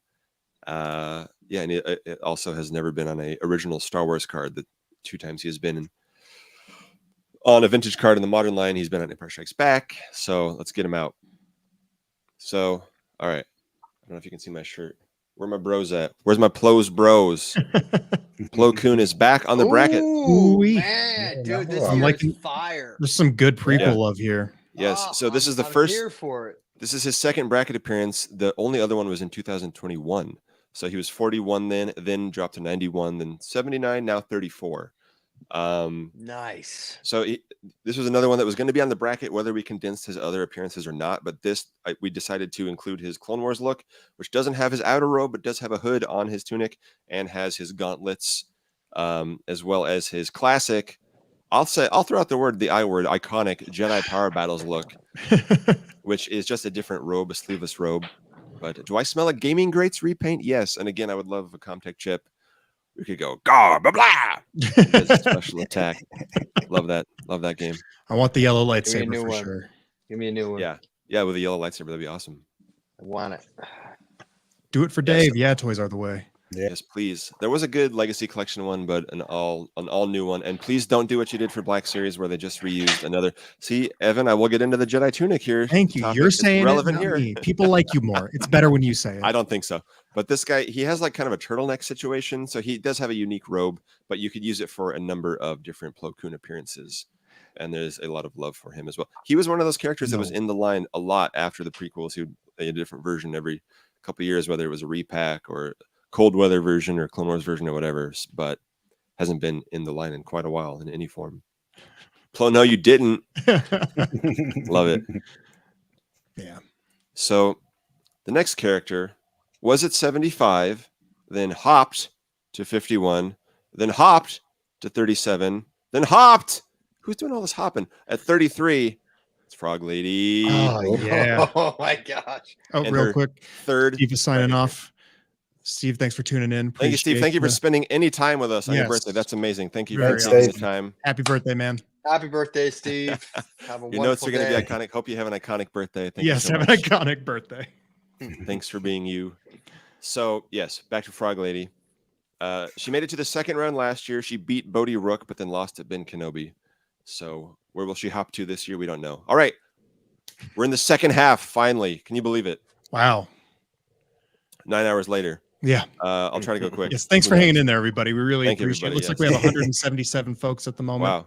Wow. That's Yeah. That's awesome. That's great. Thank you for joining us. We'll get to the bracket at some point. I swear to God. Yeah, someday. So, We number don't have 30 177 thumbs up though. If you guys could help Yeah. us remedy that. May as wanna well subscribe, derail. Yes, subscribe, like, subscribe. Let me get I some hate, water I while hate we're to doing ask this for real that. quick. I'm just Yeah. saying, if you want to help us out, always appreciated. Yeah, I appreciate you guys. Yeah, John is serious about that water. Poor guy. He's been talking so much. But yes, hit that like button. We appreciate all you guys spending your weekend time with us. I know it's precious time for some of us. Can I just say I'm glad to see Frog Lady on the bracket again. Same. Another one of my list. That takes me to 1, 2, 3, 4. Let's see. I've got 7 so far. It's pretty good, I Ooh. think. Rub I it got in. 6, I think. I got 4. Yeah. You never know. Yours could all be up the top. Yeah, we'll see. We'll see. Evan, what's your highest number of in terms of your list translating to a bracket? I think I'm almost there. I think it's like 5 or 6. Okay. Yeah. Well, maybe more than that. I'd have to look. As if I would put in I like couldn't tell you. Yeah. Good Frog Daddy. And somebody said, if I missed it, they could finally name her at some point this year. Nah, That's what I keep that Kenner name. That's Frog great. Lady is a Yeah, great name. that's I, Yeah. I will say some of the newer background Mandalorians from season 3 were really frustrating this year. Favreau, I love you. Could you please show Hasbro a little bit sooner? And can you please name some of these characters? It is so confusing. Mandalorian Super Captain Survivor, Mandalorian Scout Survivor. Some of these things, like they can have names. Let them have names, for God's sake. The actors want to put names on their resumes. Well, even the client the Mithril. Yeah, yeah. There's not many names. I mean, they should just call him Werner Herzog. That they don't even need to change the Sounds Star Wars-y enough. All right, ready for number 32? Yep, let's jump back in. Got my water. My whistle is wet. So, all right, number 32. It's Mon Mothma from Andor. Very cool. Making her second bracket appearance after last year. She was 36, now she's 32. Again, her votes were kind of split across all her various appearances, especially now that she appeared in yet another new outfit in Ahsoka. Her Return of the Jedi look is ranked down at 71, which we could have combined that with her Rogue One look since it's the same outfit but a different actor. I didn't know what to do, so since this one was going to be on the bracket, no matter what. Yeah, this was the one that gave me probably the most debated. Absolutely, Yeah, this one gave me the biggest headache of all of the entire month. So yeah, some people would prefer Return of the Jedi. This Andor version did get the most specific list votes, and I did check. I checked if it just said Mon Mothma. I checked if you had only Return of the Jedi characters on your list, I could say okay, that's Mon Mothma for Return of the Jedi. If you had only Andor characters, I could say it's probably the Andor one. A lot of them had both. A lot of them had stuff from everything, so it was hard to figure out. So yeah, next year, I know, love you, my Mon Moth maniacs, but there's a lot of you out there. Anyway, Black Series got this look last year. This is the version we're voting on here. But if you love Mon Mothma, sure, give her some support. Retro got her Return of the Jedi look last year. TVC got a big old goose egg. Last year she beat Simalu, but lost to Han Solo. We'll take them all. Yes. Number 31, equally action-oriented character, new for 2024. Ooh, nice. Darth Malik. Ooh, wow. Kind of surprising, right? Dang, we're getting some good that Legends is representation cool. here. That's cool. That's interesting. I'm quite sure that Revan influenced this one. Yes, absolutely. That was my guess because he was at 102 2 years ago, 99 last year, so near the top 100 now at 31. So again, yeah, Revan's bro. I haven't played the game still, so I don't know. But dude, this year's bracket is so fire. I mean, this is a great choice. A lot of fun new stuff, right? Yeah, I love this. Awesome. Yeah, and it's interesting.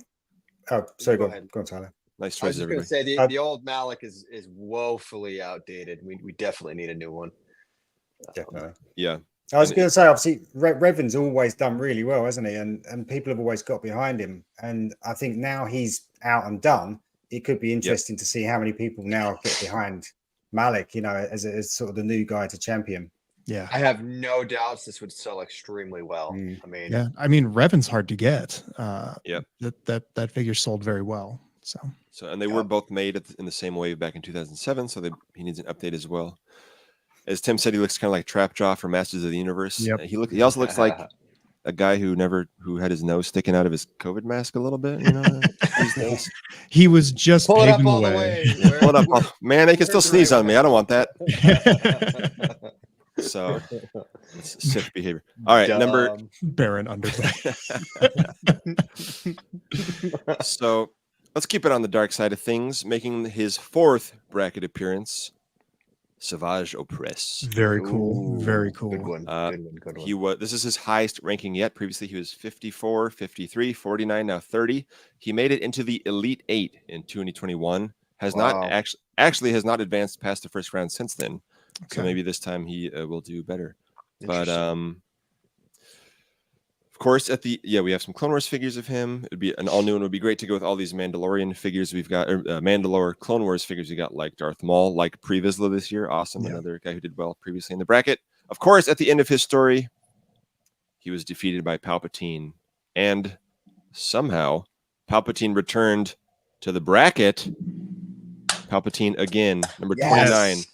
This bracket is all about Sheev. Let's do this, man. Fourth appearance in a row, right?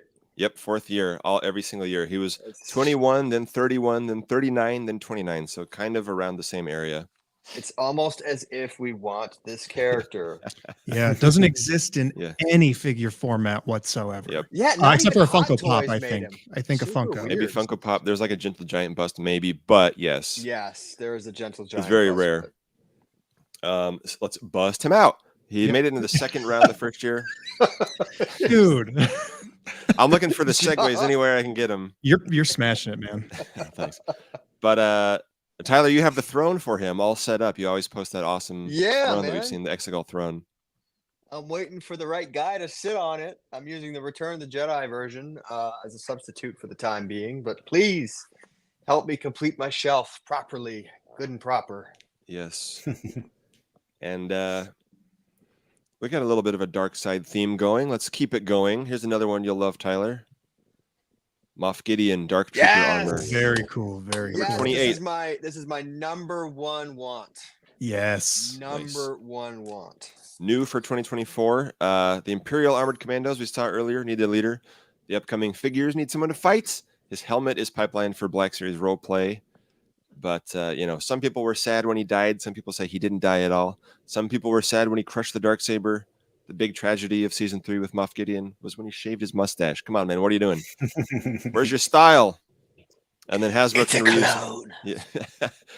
reuse the new head on the older version. I'm sure they will. So good for them with another barely slightly different season 3 figure. Pretty awesome. I'm not even sure Zenger here saying he died. I'm not even sure he died, man, wearing that Beskar suit. That would protect him against a little bit of fire. We'll find out. Star Wars villains have come back from worse. Yeah. Yes. But we said he's still in one whole piece, isn't he? He's not in half. Yeah. That Just a little counts for crispy. Yeah. So we said goodbye to a version of Moff Gideon this year. So let's say hello there to Obi-Wan Kenobi. Yes. From Revenge of the Sith. Nice. New to the bracket. I knew Evan. I'm glad we're doing this live. I wanted to see Evan's reaction to that. Oh, I love this, man. I love this. I think he was my number 2 pick this year. Yep. Really debated on that because I know the Jedi Legend version from the end of Obi-Wan Kenobi is the one I want the most. It's my most wanted figure ever, all time, overall. Yeah. Didn't put him on my list this year because he could probably reuse some tooling from the Showdown Obi-Wan, and if they were to make an all-new Revenge of the Sith Obi-Wan, that would also help. Dude, I'm sick of the 2005 figure. I need something that's new and awesome and does our wonderful Master Jedi justice. Everybody's saying he should be higher. Well, then give him more points next year, or hopefully we don't have to give him more. I did my part. Got one in the pipeline. I gave him 24 points, so that's on you people. That's pretty good. True, though. I mean, to be honest, at 27, he could still do well in the matchups. We've seen other people do, haven't we? Come from much lower. And go definitely. Right. And he jumped way up. He was 2 years ago. He was 191. Last year he was 147. Now he jumped up 120 spots to 27. So he's doing quite well for himself already. Love it. His next year is a Revenge of the Sith 20th anniversary. It would be a great time to get him out there. This is what I want. Yep.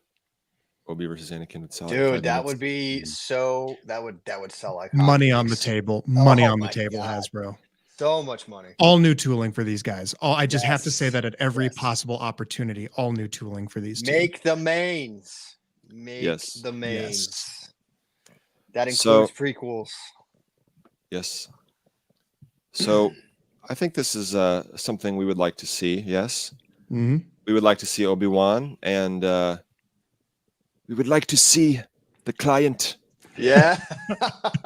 Number 26. Get this man a raise. His transitions are excellent. Wait, you guys are getting paid? Absolutely not.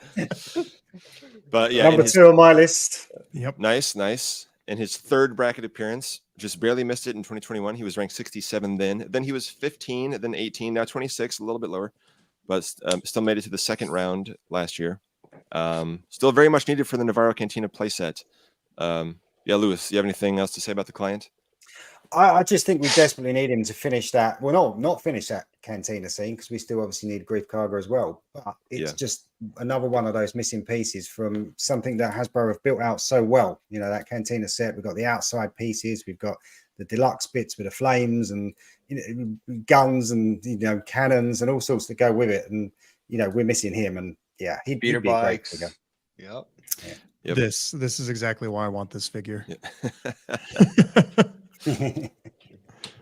So things really better without him.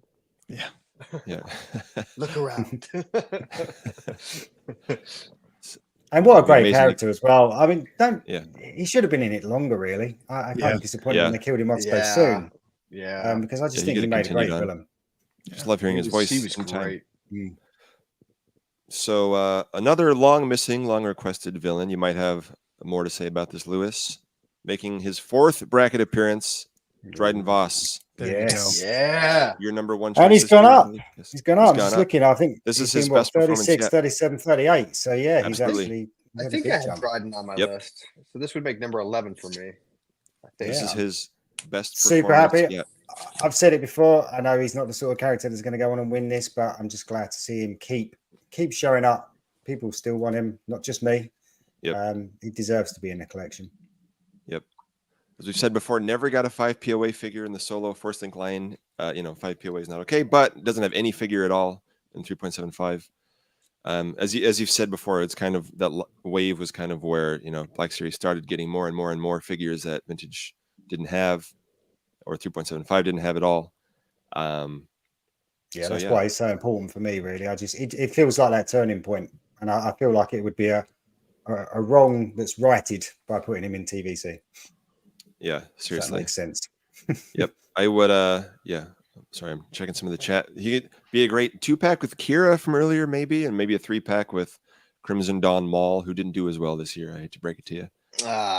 But on my list. Yeah, he was an awesome villain. He has a white shirt version, a black shirt version. Let's do both. Why not? Yeah. But okay, so somebody else's number 1 pick. Hopefully, you're watching, Carlo, the second sister Inquisitor. Love it. Love it. Yes. Another 4-timer. She was 25, then 25, then 30, then 24. Again, remarkable consistency. The highest ranked Inquisitors. We want Inquisitors. People want video game characters. As we're seeing this year, she's the highest ranked video game character on the list. I will say that. Cool. Wow. She made it to the second round in 2022. Coming to the Black Series for 3rd or 4th time, depending on how you count it, but still no sign of her for TVC. So Steve Evans, the birthday boy himself, recently asked on Instagram about which video games people want to see more figures from. Jedi Fallen Order and Jedi Survivor are definitely strong contenders if our data is anything to go by. Big time. Big time. And I will, to that point, I will shout out that Marin did not quite make the bracket since her appearances are so different across the 2 games. She would have placed near the bottom. She wasn't on the bracket without adding the looks. So all these other characters that we condensed the looks for, they would have been on the bracket. Marin, sad to say, there is a lot of desire, a lot of requests for Marin, but she did not make the bracket this year. I think Last Figure Standing had the same problem. Chris, let us know in the comments, but I'm pretty sure they split the votes for Last Figure Standing as well. So next year we need to make sure that everyone focuses on one version of Marin. Yeah. And that way we might have a chance. You should always focus on the first appearance of the character first. Well, I will say her Survivor look did get more votes than her Jedi Fallen Order one, actually. Okay, never mind.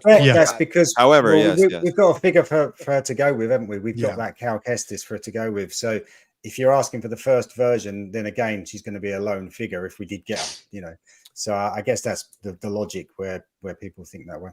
Yeah. Almost 50-50 between the 2. Wow. Yeah, I can check more later on that, but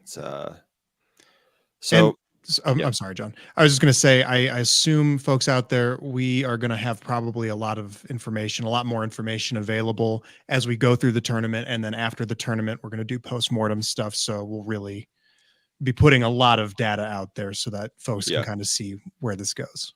Yep, absolutely. People are saying, but we have Cal for her to go with in the second game.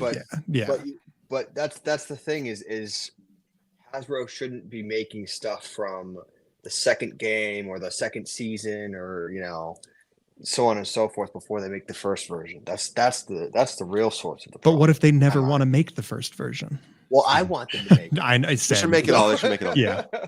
So, all right. How about another 4-timer here? Let's do it.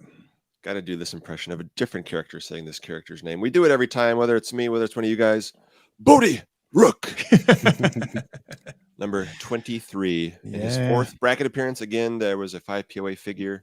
So he was number 35, then 38, then 28. Now he's 23. This is his best performance yet. He was also the last figure of the Rogue One crew to join the Black Series a couple years ago, so we're still waiting on him for vintage. But with the recent Krennic, upcoming Cassian redeco, hopefully Hasbro might finally complete the crew in TVC.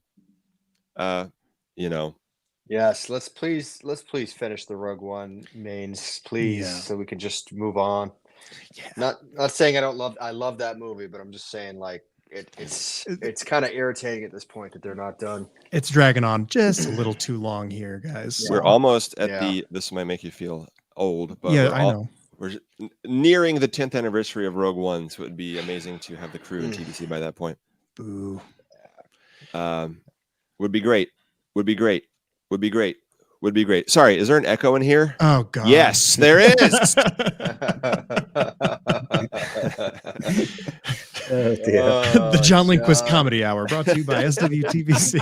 This is a joke from the show, so this is Lucasfilm quality stuff over here. This is his Bad Batch version. It is his third bracket appearance because, as with the other Bad Batch characters, the show premiered after the first tournament, even though they had been in Clone Wars the previous year. Yes, nearing the 10th anniversary of the Bad Batch's first appearance, because of course they also appeared in the 2015 story reels for the canceled episodes that were later added to season 7.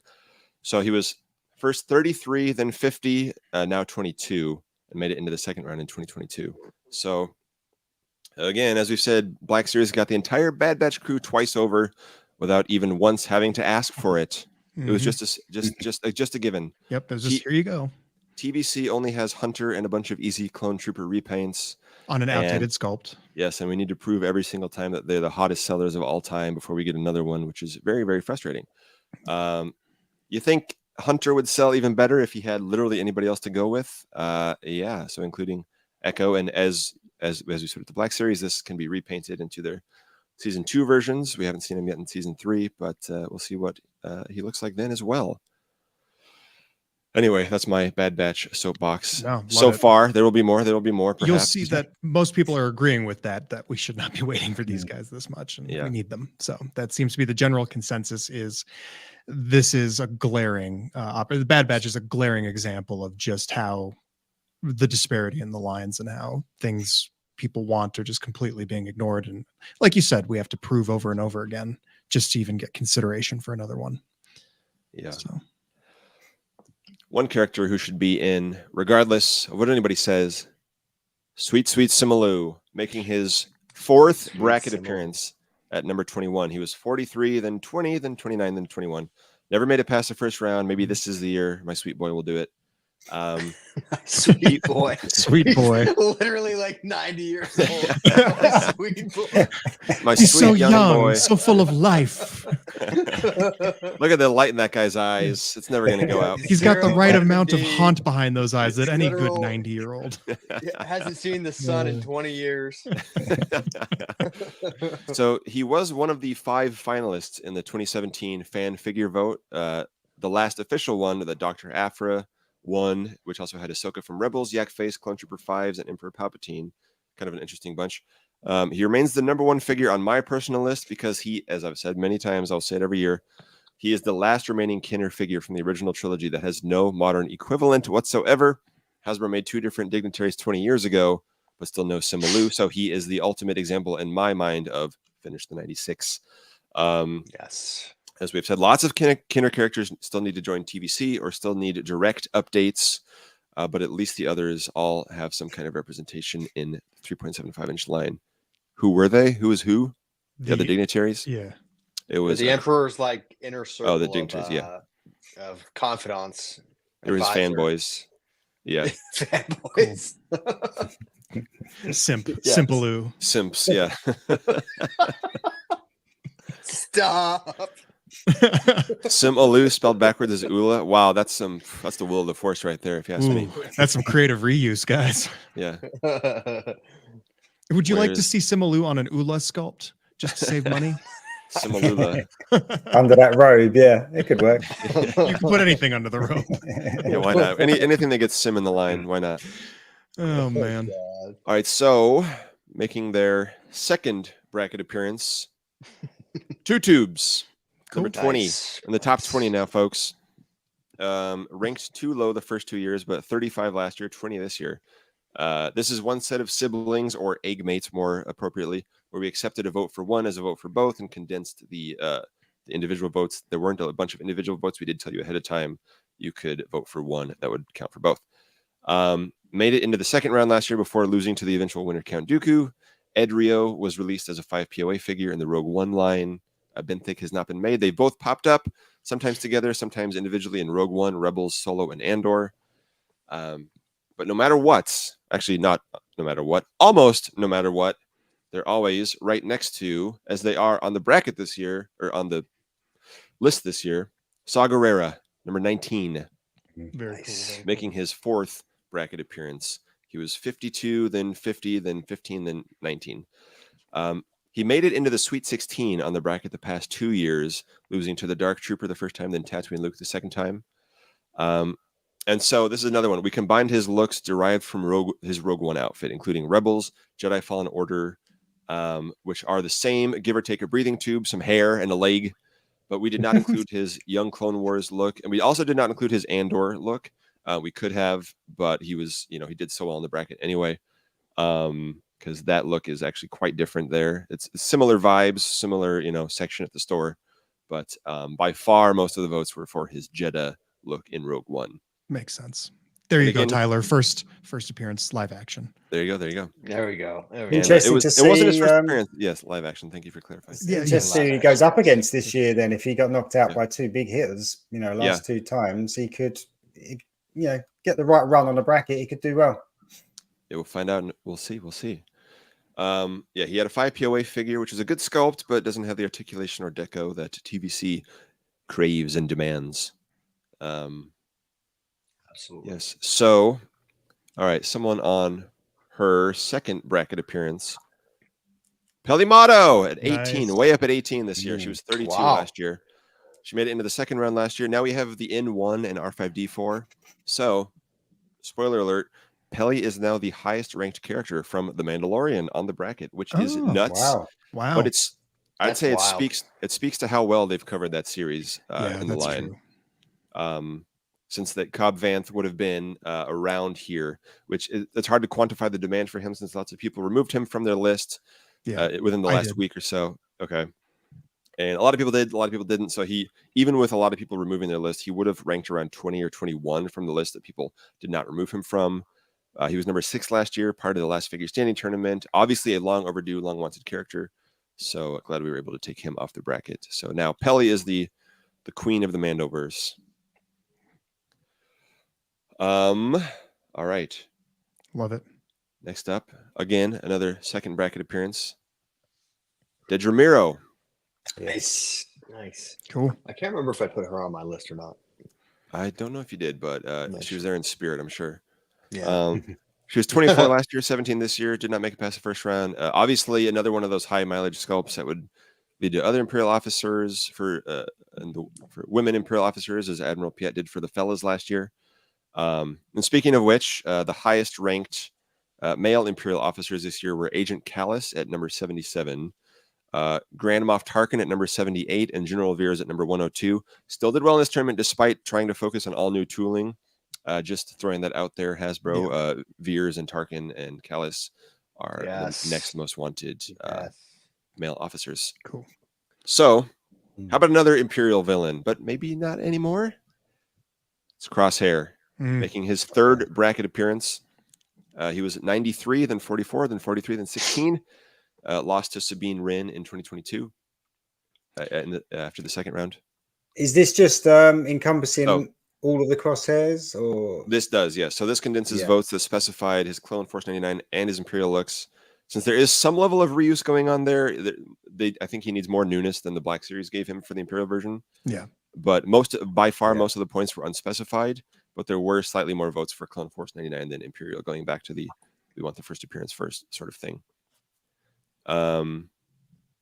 Yes. So again, I will vent my frustration.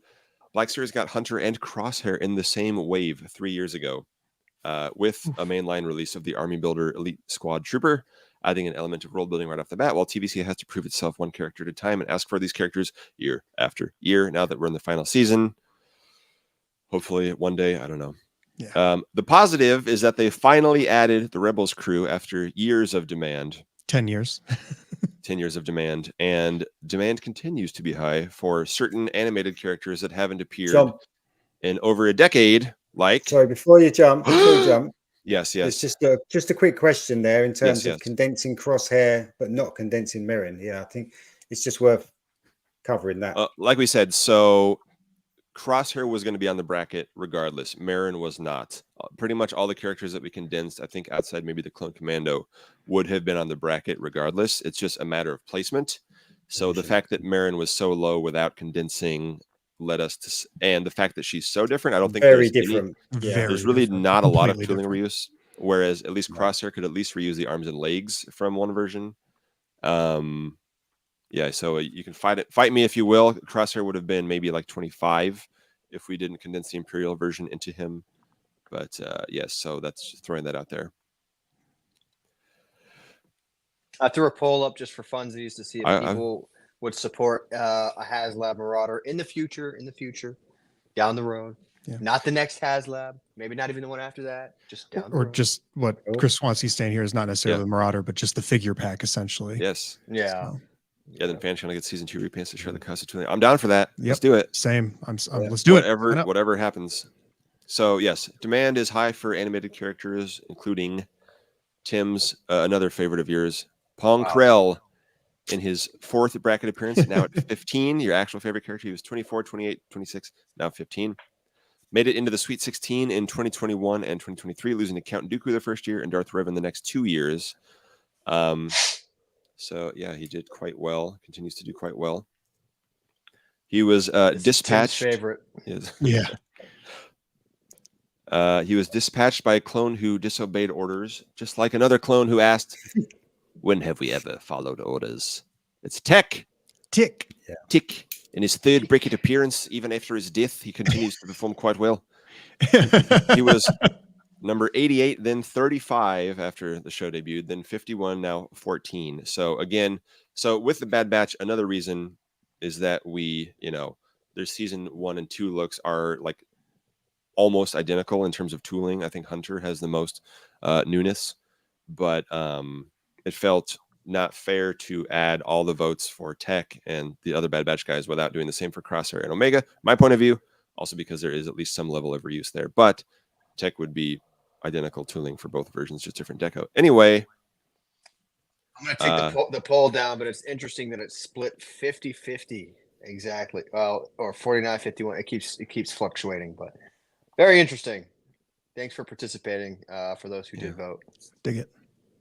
It would be great to get some of these characters without spending hundreds and hundreds of dollars. But I know. I'm just that's my point of view. Yeah. Okay, so oh boy, this is a bad one. Are you guys getting hungry? I'm getting a little hungry. Oh boy. I could go for some Mantel mix because Rekka has made the brackets. John. His 3rd bracket appearance, as with the other main batchers, he was 74, then 27, then 41, then 13. All the Bad Batch members had a big jump this year, as it makes sense that we are facing down the final year of the show without any other figures other than Hunter. Yeah. Made it to the 2nd round both previous years, lost to Paz Vizsla and the Grand Inquisitor. Personally, I only had Crosshair on my list in years past to show support for the Bad Batch in general, but decided to add Wrecker and Tech this year since there are no signs of Hasbro doing the rest of the crew without a big push from fans or a bigger push from the fans that have already been doing it, I guess. I don't know. That may explain the difference this year alongside the fact that it's the final year of the series. So, yeah. So, yeah, not deluxe, please. I don't know. We need them all on a card. That'd be great. Yeah. How about another character who is maybe coming to the Bad Batch? Not her Bad Batch version, but Asajj Ventress. Very cool. Very cool. Nice. Number 12 here, and I have a lot to say about that in a second. This is her 4th bracket appearance. She was 35, then 29, then 25, now 12. In 2021, she got to the 2nd round, lost to Boba Fett Morak. The year after that, she was in the Elite 8 and lost to Darth Revan. Last year, she was in the championship. She was the 2nd place runner-up. She lost to Count Dooku. Yeah. Yep. That was such an awesome showdown, Master and Apprentice. Yeah, love that. So that was now that we got Dooku, we need Ventress. So Yeah, you might say, well, she was in the top 10 in last figure standing. She deserves to be higher. She probably should be higher. That is also true, but we decided to combine unspecified votes with unspecified votes for the Clone Wars and votes that called her a Sith assassin from the Clone Wars, or said like season 1 through 3 or whatever. We did not include votes for her other looks that would require more unique tooling, like her Night Sister look, her Bounty Hunter / Dark Disciple / Bad Batch looks. Though if she did, she would be ranked at number 5, just so you know. So there is a lot of demand for Ventress in general, but just trying to keep things consistent generally. And if we sorted by number of list appearances instead of number of points, she'd be at number 11. Like I said, I asked Miko, and if Chris can say if that's what you guys did for last figure standing, just combining all the Ventress, that might explain why she was so high. But yeah, so Anne Asajj would be amazing. I know Evan and I both had her sort of returned to the light bounty hunter or refocused look. Yeah, I think I had her Dark Disciple look last year, and then I put her Bad Batch look on my list this year. Oh, you did not combine? Okay. So. And Chris says they did not combine, so yeah, I don't know. Okay. But interesting. So anyway, a lot of interest, love out there. We are in heavy hitter territory no matter what. So Larry Hines, I hope you're still watching. Hope you're sitting down. This one's for you, pal. Han Solo. Larry Hope. We call him Han Solo Tatooine. That's where we first see him. His third bracket appearance. He was ranked 91 the first year, then 30, then 4 last year, now 11. So Han is always a little lower than the other A New Hope mains. I don't know why, for whatever reason. I hope you're awake. I hope you're standing up for this one. So I remember Hasbro back in the day did mention that Han doesn't actually sell as well as some of the other main characters. I don't know why. Take it up with them. You know, they have more of that data than I do.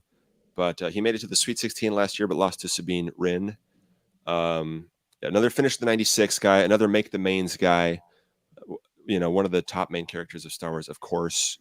Everybody wants A New Hope mains. A New Hope Leia is coming to the line finally. Hasbro seemed to indicate that they were only just starting to make the mains. But again, lots of people thought Hunter meant they'd make the rest of the Bad Batch, or Chirrut meant they'd make the rest of the Rogue One crew, or that Knight of Ren meant they'd make the other Knights of Ren, or whatever. So it's obviously still good to show support if you want something. Yes, Ben Solo's dad appreciates it. 100%. So yes, okay, cool. You need to be done ASAP. Yes. How about another guy from A New Hope? Hammerhead. In his fourth bracket appearance, he was number 20, then number 11, then number 14, now number 10. We're in the top 10 now. Every single character ranked above him in 2021 has been made. Ooh. So the top 19 have all been made. Moma Nadon is that might explain why he's raising to the top. All the other, my lord, high requested figures have been made. He was the runner-up recently in last figure standing, and has been made before, most recently 18 years ago in 2006. Never on a Kenner card, never in the modern line. And of course, he's coming to Black Series this year because they really need to build out their Cantina display. Oh, God. Yes, needs to sit down, needs knees, needs all that, needs elbows, needs everything else. And as with Ishitib and other characters, a new Athorian tooling could lead to other characters like an updated Roran Karab from Clone Wars, Mayor Makshaiz from the Book of Boba Fett, and Doc Ondar from Galaxy's Edge, the inverse of what Black Series did to get this guy in the line. Alrighty. Oh my God. I'm just laughing at rare objects comment. Foot in your right foot. Shake it all about. So, all you OT fans, we're all OT fans, but everybody's been asking where they are on the bracket. They're at the top. They're at the top. Come on. What a shock. Here's another one. In their third bracket appearance, big jump from last year. The Snow Trooper. Yes. Very cool. Sorry. The Imperial Stormtrooper Hoth battle gear. Thank God. I'm not calling him that. I'm not doing it. I'm with you, Tyler. That's too much. No, that's the proper name. My segues have dropped off a little bit. I'm sorry. Person who did the path, Doc 22. So, big jumps every year was 99, and then 61, then 23, now number 9. So big jumps every year. Has never made it past the first round, though. He lost to Tatooine Luke, then Darth Revan. Was one of these guys that was on a vintage card in the 2007 30th anniversary collection subline. The figure was repacked a lot after that, including in that same TVC 3-pack that had Bosk He's always been TVC adjacent, but not TVC proper. I know Tyler has been passionate about this guy. Yeah, can I'd Yeah, like to go ahead. speak to this just for a second. So, Chris from Bantha Skull wrote a great article fairly recently, within the past couple of months. I think, I don't know, time is a blur. But anyway, about all the different possible releases that they could get out of this guy. You've got the standard release. You can do a trooper pack. You can do a deluxe with the E-Web cannon that they already did with a stormtrooper. A bunch of different ones. So Hasbro, go check out that article for more at banthaskull.com. You're welcome, Chris. Shouting you out, doing my part. But for real though, I want like 30, probably more than 30 of these guys, but they got to be brand new. I don't want the old one. I don't want a retool of the old one. I want a brand new one, and I will give you all of my money and go broke and homeless and not care. Yeah. Please give me a brand new snow trooper. Absolutely. Okay. And of course, Blue Star is the Turkish Uze bootleg. Yep. That'd be a fun repaint. So, interestingly, I mean, I know you said he hasn't got far in the brackets in previous years. Do you think it's because being an army builder and not being a specific character, you kind of get less people championing them? You know, like it's easy to get behind a particular character. You can kind of feel that people kind of get a bit of momentum when people are all kind of screaming for certain people, and perhaps the army builders get left behind a little bit. So I think to get to 9 is amazing, actually. Yeah. For a figure. Yep. And yeah, it was awesome. I've already used a segue for this next character, so I'll do it again. I'll say hello there, a little deeper. Ben Obi-Wan Kenobi in his fourth A New Hope, of course, for his fourth bracket appearance. He was 59, then 24, then 5 last year, 8 this year. Also in the last figure standing top 10. In 2022, he made it into the second round, but lost to Kanan. Last year, he made it into the Sweet 16, but lost to somebody who ranks a little higher. I won't even say who it is yet. And I'll say some of these, it's interesting because, again, going back to the lists versus the points, he was on fewer lists than the previous 2 characters, but had more points. So Moman Nadon and the Snowtrooper were actually on more lists than old Ben, but Ben had more points because he was ranked higher. So, again, one of the first ever modern figures to be on a vintage card in the original trilogy collection, but that was 20 years ago now. There was a better one in Legacy Collection in 2008, Titanium in 2017, 5 POA in 2018. Past time to finish the 96, get him into TVC proper, get him on that alt card back with the blue lightsaber. Yeah, use the alt card back, Hasbro. Yep, 100%. Yes. Not that falling back into use both, but yeah. Yeah. I think it should prioritize the better card. Yeah. People asking for other characters. We're not done yet. We got 7 more to go. Yeah, we're not done yet. We're not done yet. We are done with Kylo's. I'm sorry to tell you, but just for the record. But everybody wants to finish this crew. There's still that other crew we were talking about earlier that needs to be completed with Baze Malbus, number 7. There we go. In his 4th bracket appearance. He's been rising every single year. He was ranked 23, then 13, then 10, now 7. Yeah, hashtag get the Guinness would be amazing. Get the Guinness.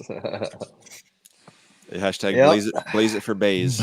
Once again, finish that Rogue One crew, please. Yes, and he also did well in last figure standing, and he was ranked 4th in terms of most lists. So 2 years ago, he was in the Sweet 16 and lost to Ventress. Last year, he lost in the second round to Darth Revan. So, it always depends on which kind of heavy hitters they go against. Yes, and please make him carded, not deluxe. I know he's got a backpack, and that qualifies him as a boxed figure now for whatever reason, but he needs to be on a vintage card after all this time. 100%. Well, speaking of blazing for Baze, only one Kenobi was blazing if he thought that. Yeah, absolutely not. But as you can see, he is, again, I'll spoil the rest of the bracket a little bit to say he's the top ranked Rogue One character. Sorry, Pow is not number 1 this year. Again, hopefully before the 10th anniversary, we can finish the Rogue One crew. But there is one operative from the early rebellion that ranked just a little bit higher. Ooh, I think I know we gotta loosen up. There he is, Tim. There he is, Tim. Number 6 on my list as well. Number 6. Nice. Number 22 on my list. He was number 7 last year. He was number 2 on my list, I believe. He rose 1 spot to number 6. This is his second bracket appearance. He made it to the second round last year, lost to Ponkrell, which may be a crime to some folks. But and in terms of number of lists, he was ranked third, actually. So he's the third most wanted in terms of lists overall. But listen, I was ranking. told that nobody wants anything from Andor because it's not toyetic. Yeah. So right. I don't know. This is rigged. People must not want this figure. I don't know. I just think nobody wants anything from Andor. After several years of this, I think people should probably learn that nobody wants this thing. It's okay to just say you don't want it, but clearly, I would like to clarify. I definitely want Luthen. I'm just saying. Yeah. Oh, yeah. I was just meaning in general. Being sarcastic. In general, yeah. And so again, this is one that does not include votes for his antiquities dealer disguise. That's how well he did. That was not that many. Not that many people voted for that one.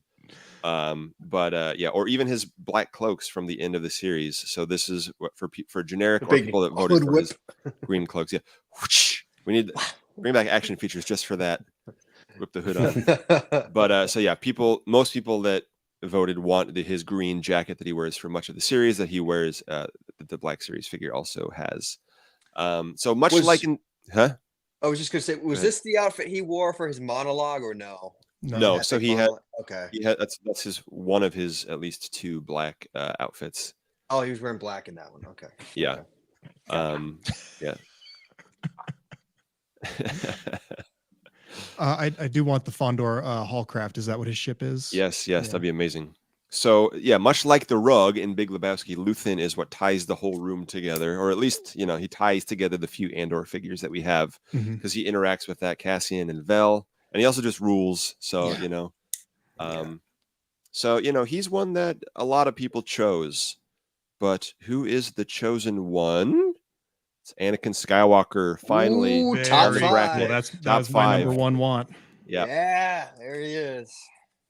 The number 5 on this, new for 2024. He was so low the first year I couldn't even count him. He was 72 2 years ago, 75 last year. So near the end of the bracket, number 5 this year.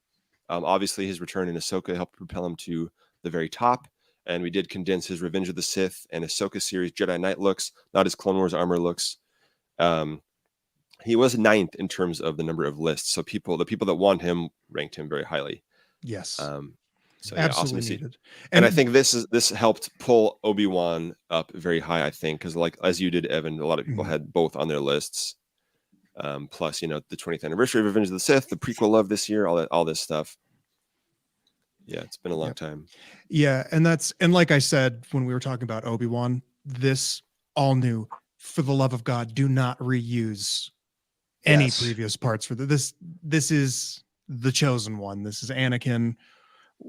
It's got to be an all new figure. The main character of the prequels, all new. Do not phone it in. Yep. Yeah, then they can reuse 100%. Them for the Ghost version at the end of the series. They can reuse him for Clone Wars. Yeah, Ben Solo's grandfather, of course. Yep. The real good boy. People say different photo reel. Do them all, and they can redo a Sith one. They can do a red lightsaber version. You can do whatever you want. Yeah, you can get multiple releases out of that tooling. Yep. Multiple releases. Everything I said 8 hours ago about Plo Koon goes times a million for Anakin. He was a character that was in every line over and over and over again, and always sold out. And he's a big deal to the prequel generation. So yes, the reason for the treason. Absolutely. I love all right. Yep. We're at 2 hours. Sorry, we only got 4 more, and then we got a little bit more business to deal with. But let's move the train along. Wait, what time is it? It's been 2 hours. Oh no, sorry, it's time for Tonica. There it is. Hey. Oh boy, I almost missed that one. I left it wide open. Shout out to Victoria. Yes, Victoria. So they were the winners of Last Figure Standing, and this is their 4th bracket appearance here. They were 47, then 18, then 12, now 4. This is their best they've ever done. Closer to 5th in terms of list appearances, so still consistent over in that regard.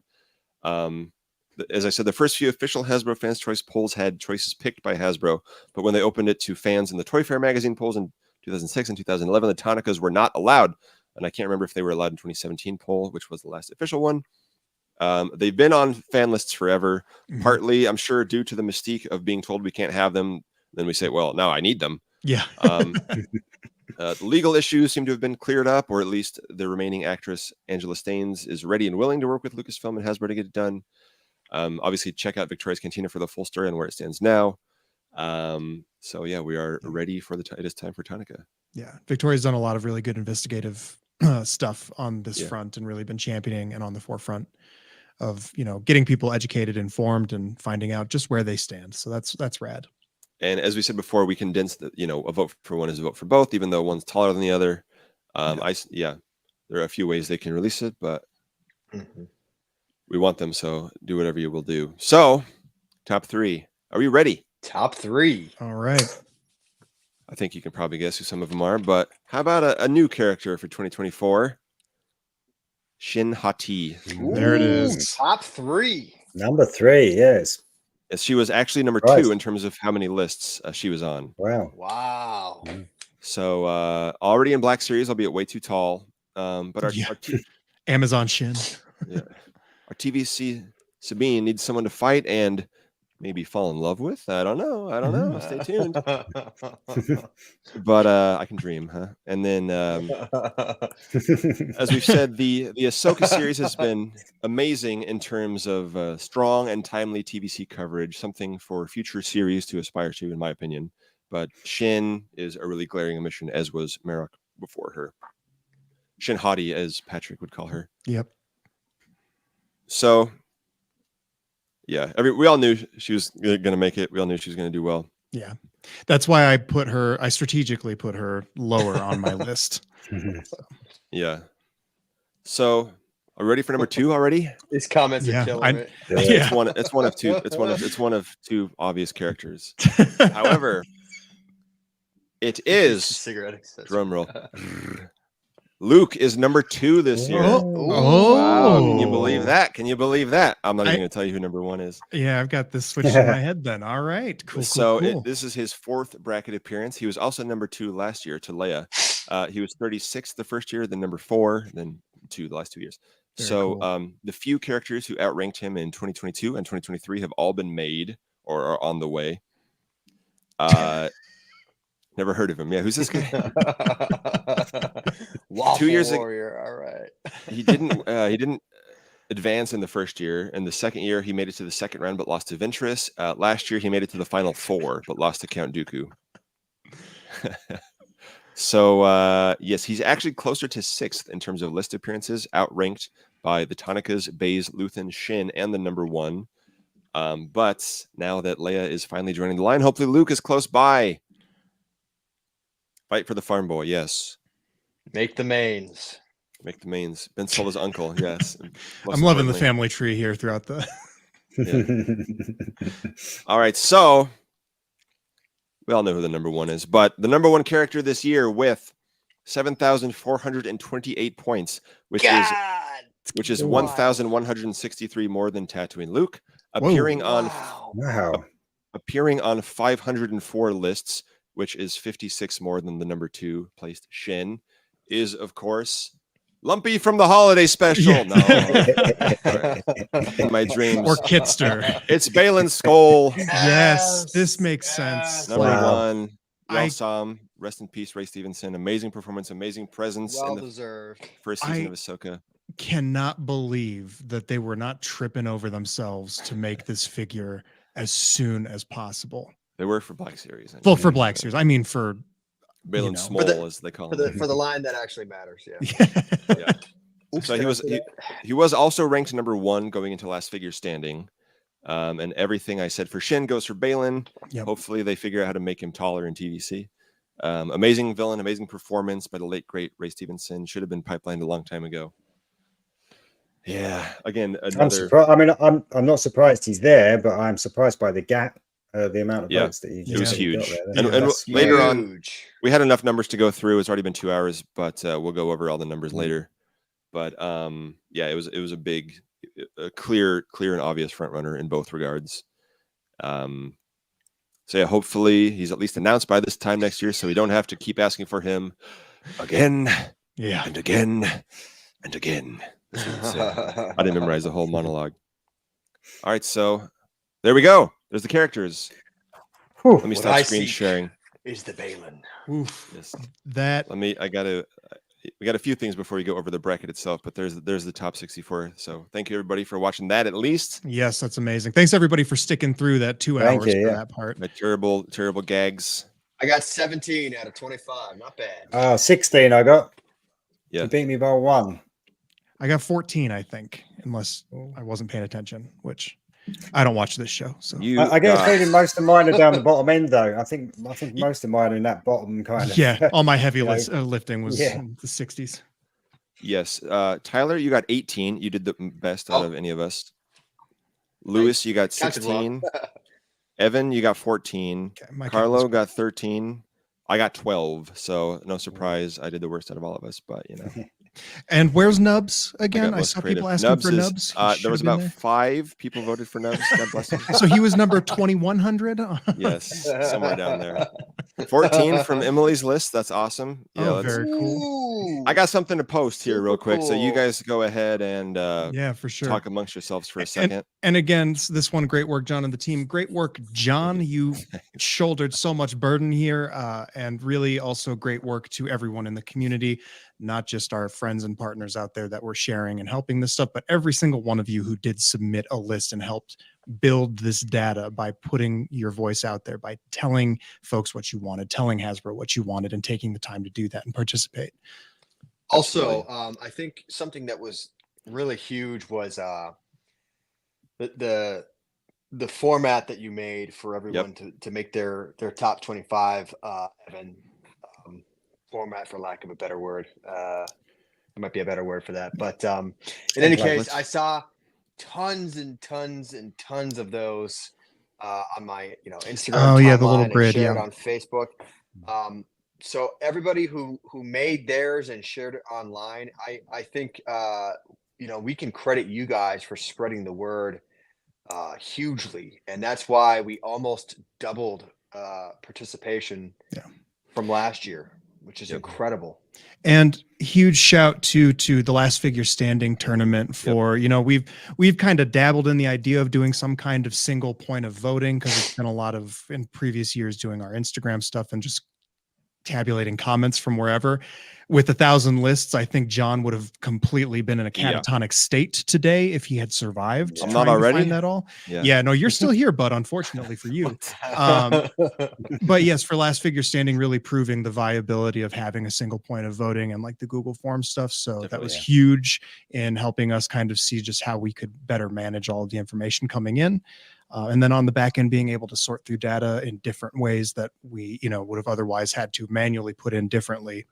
It was very interesting this year to see it all go. So I was peeking in here and there while John was doing stuff and trying to help out where I could. So it was awesome to see. It's daunting for sure.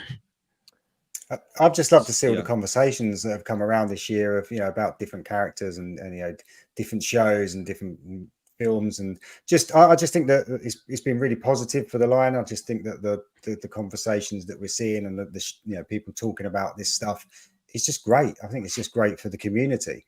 And I just love the fact that you get people, Milky Way Skywalker, I don't think he's around, but he's been champion in the Time Grappler. And you think like, where in this, where do we come up with characters like that? And just to see people cheering on those kind of, those sort of obscure characters, I think it's great. Time Grappler got one vote from you, Milky Way. Oh, that was probably Milky Way then. All right, so I went a little rogue while you guys were doing this. If you check Instagram, or Evan, if you allow this screen right here, we got the bracket. The full bracket is here. It's out. It's live. There it is. 2024, everybody. There it is. Hashtag Where's Grievous? I don't know. Who's gonna take it this year? So. Oh, thanks for putting my logo on there, John. I don't know. For some reason, I thought it was the old version. Why would I use the old version? I'm not looking at anything anymore. I don't look at things. Haven't I earned your trust and respect enough to know that I'm not going to use the old version? Apparently not. All right. If we want to zoom in real quick. So yes, tomorrow I'll say again, Bosk's Bounty, Tim is going to have a stream where we run through the bracket. If you haven't heard enough out of me today, but where we look at the matchups individually and discuss them. But for now, you can go down. Yes, let me actually get that in the link tree. Perfect. And John, did you have a printable version as well with the white backdrop? Of course. I figured you would. I just wanted to. This is my first day here, my first time at the rodeo.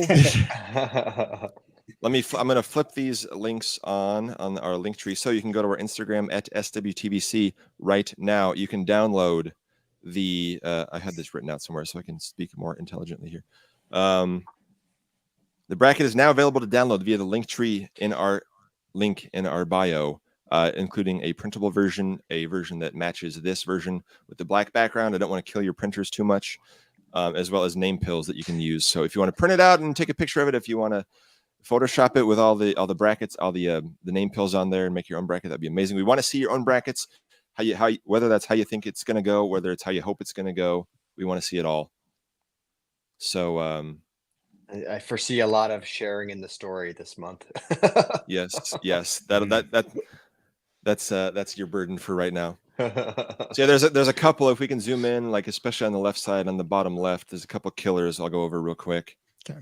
And then I'll go over a few ones that didn't quite make it. That's just fun. Before we end, let's end here relatively soon. But and John, you keep asking if we can zoom in. You're the one that's going to be in control of zooming. Well, there you go. So wait a minute. We're going into the star field here. Can we see that on the bottom left here? Yep. Okay. Couple killers right here. We got Clone Commando goes against Wrecker right away, right off the bat. Yikes. Man. Oh, Dash Rendar fought so hard to get on there. Dash Rendar versus Venture. Sorry, bud. Oh, Dash is gonna get crushed. Do you want new Moff Gideon or do you want Qui-Gon Jinn? Oh my god. Do you want Anakin or Padme? They're against each other in round 1. Can you believe that? How dare us? Why did we do this? Newly minted best pals, Crosshair and Omega, have to fight for a place. Oh bracket. man. Oh my gosh. Why did you do this? You just ruined my day tomorrow. It's all the numbers, it's all the math. It is It's all going to take me a long while to go through this. We can get excited about this. I should have saved it. I should have saved the celebrations of where the characters are on the bracket at all before we get too into the weeds on this. Every year we get the comments of who decided these matchups? You people did. All of you. Kelleran Beck versus Moma Nadon. Sorry, Kelleran. Oh man. Baze Malbus versus Mara Jade. Sorry, Zero. You're against Zero. Trinity in the first round. Ooh, Ben Solo versus Saw Gerrera. That sucks for me. Yeah. Oh man. So yeah, so if you just want the number of how the people voted initially, just look at the top. The 64 that we have, we'll release the top 100. Kylo ain't making out of the first round. Kylo versus Han. Oh, Father and son, much like in episode 7 itself. Rematch. Who will come out on top? God, So, these are hard, man. Oh, here we go. Yep. Sophie's Choice bracket. Yes, this Hasbro's. All right. We'll stop sharing for now. You check it out on our Instagram. Man. Download it in the link tree. Brutal. This year is going to be brutal. Oh man. Yep, that's a lot. I'm going to be guessing there. So as always, yes, there might be 2 characters that you really want that are pitted against each other, and the 2 that you don't want as much that are pitted against each other. Yeah. This is the fun part. This is where the fun comes in. This is where the discussion comes in, where you need to talk about it, you need to fight for it, you need to post about it, say why you want what you want. So it doesn't change the ranking or the data here. This is just what we're doing with it, and it's very cool to see where they go. Sorry, I just kind of inhaled there.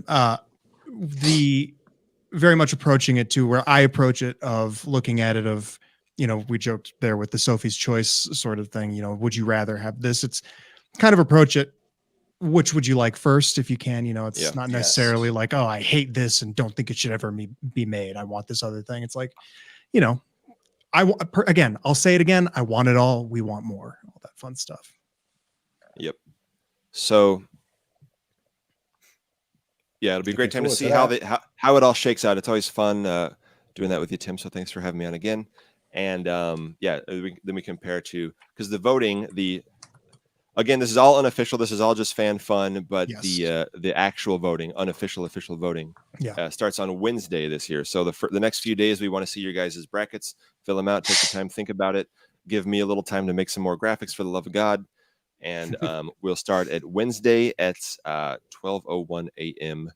midnight. So Wednesday, the madness begins. Tuesday night for me. Like, luckily, I don't have to stay up super late.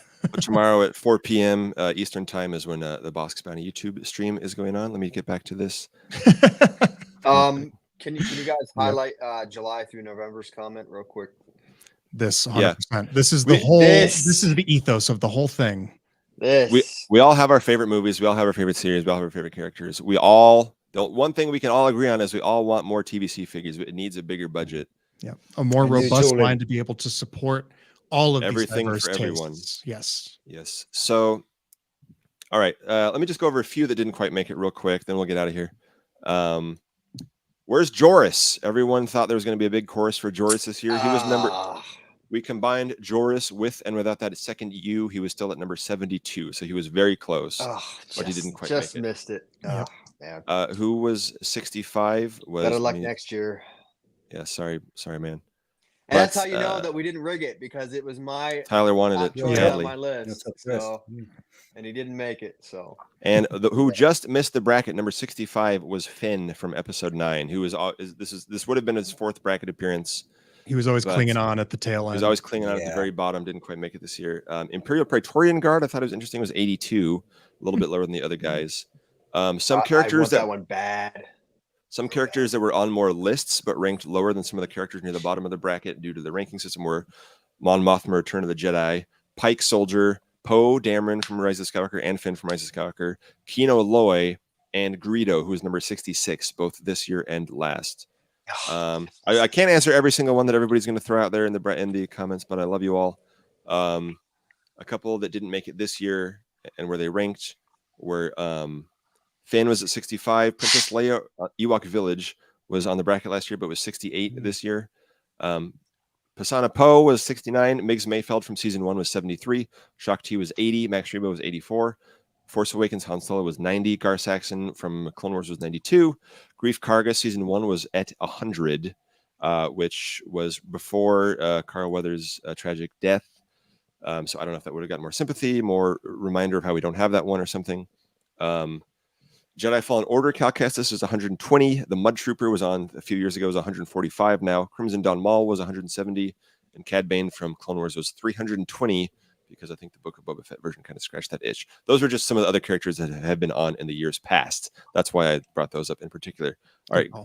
Someone's asking about Grievous 8 million times. Yes, I've seen that going through. He was 97. Okay. Wow, he made the top 100. Wow. Yeah, so we always release the top 100. After that, it gets a little bit dicey in terms of, we could have combined stuff or not or whatever. But yeah, Justice Forgetto, Quitster and Wald. Sorry, man, didn't do it this time. Let's see where he is. Quitster is about 230. Ooh, fail. Wald is 232. Here's one. He's on the bracket. On the bracket, yeah. Rewatch the whole thing. Yep. Galactic Marine was at the last one I'll do for you. Was near it, number 75. Oh, man. That was Callus, I mentioned earlier, he was the highest ranked male Imperial officer. Yeah, so anyway, a lot more stuff we can break down, a lot more stuff we can do. We've taken enough of everybody's Saturday for now. But I'm going to take more of your Sunday tomorrow. We'll talk more about this. Heck yeah, I'm excited to watch. Channel. Yeah, thank you guys. Same. Oh, one more thing I know, because Tyler has asked about this before. This is the last point of data. I will go over how many times these various characters have been on the bracket, which I did bring up.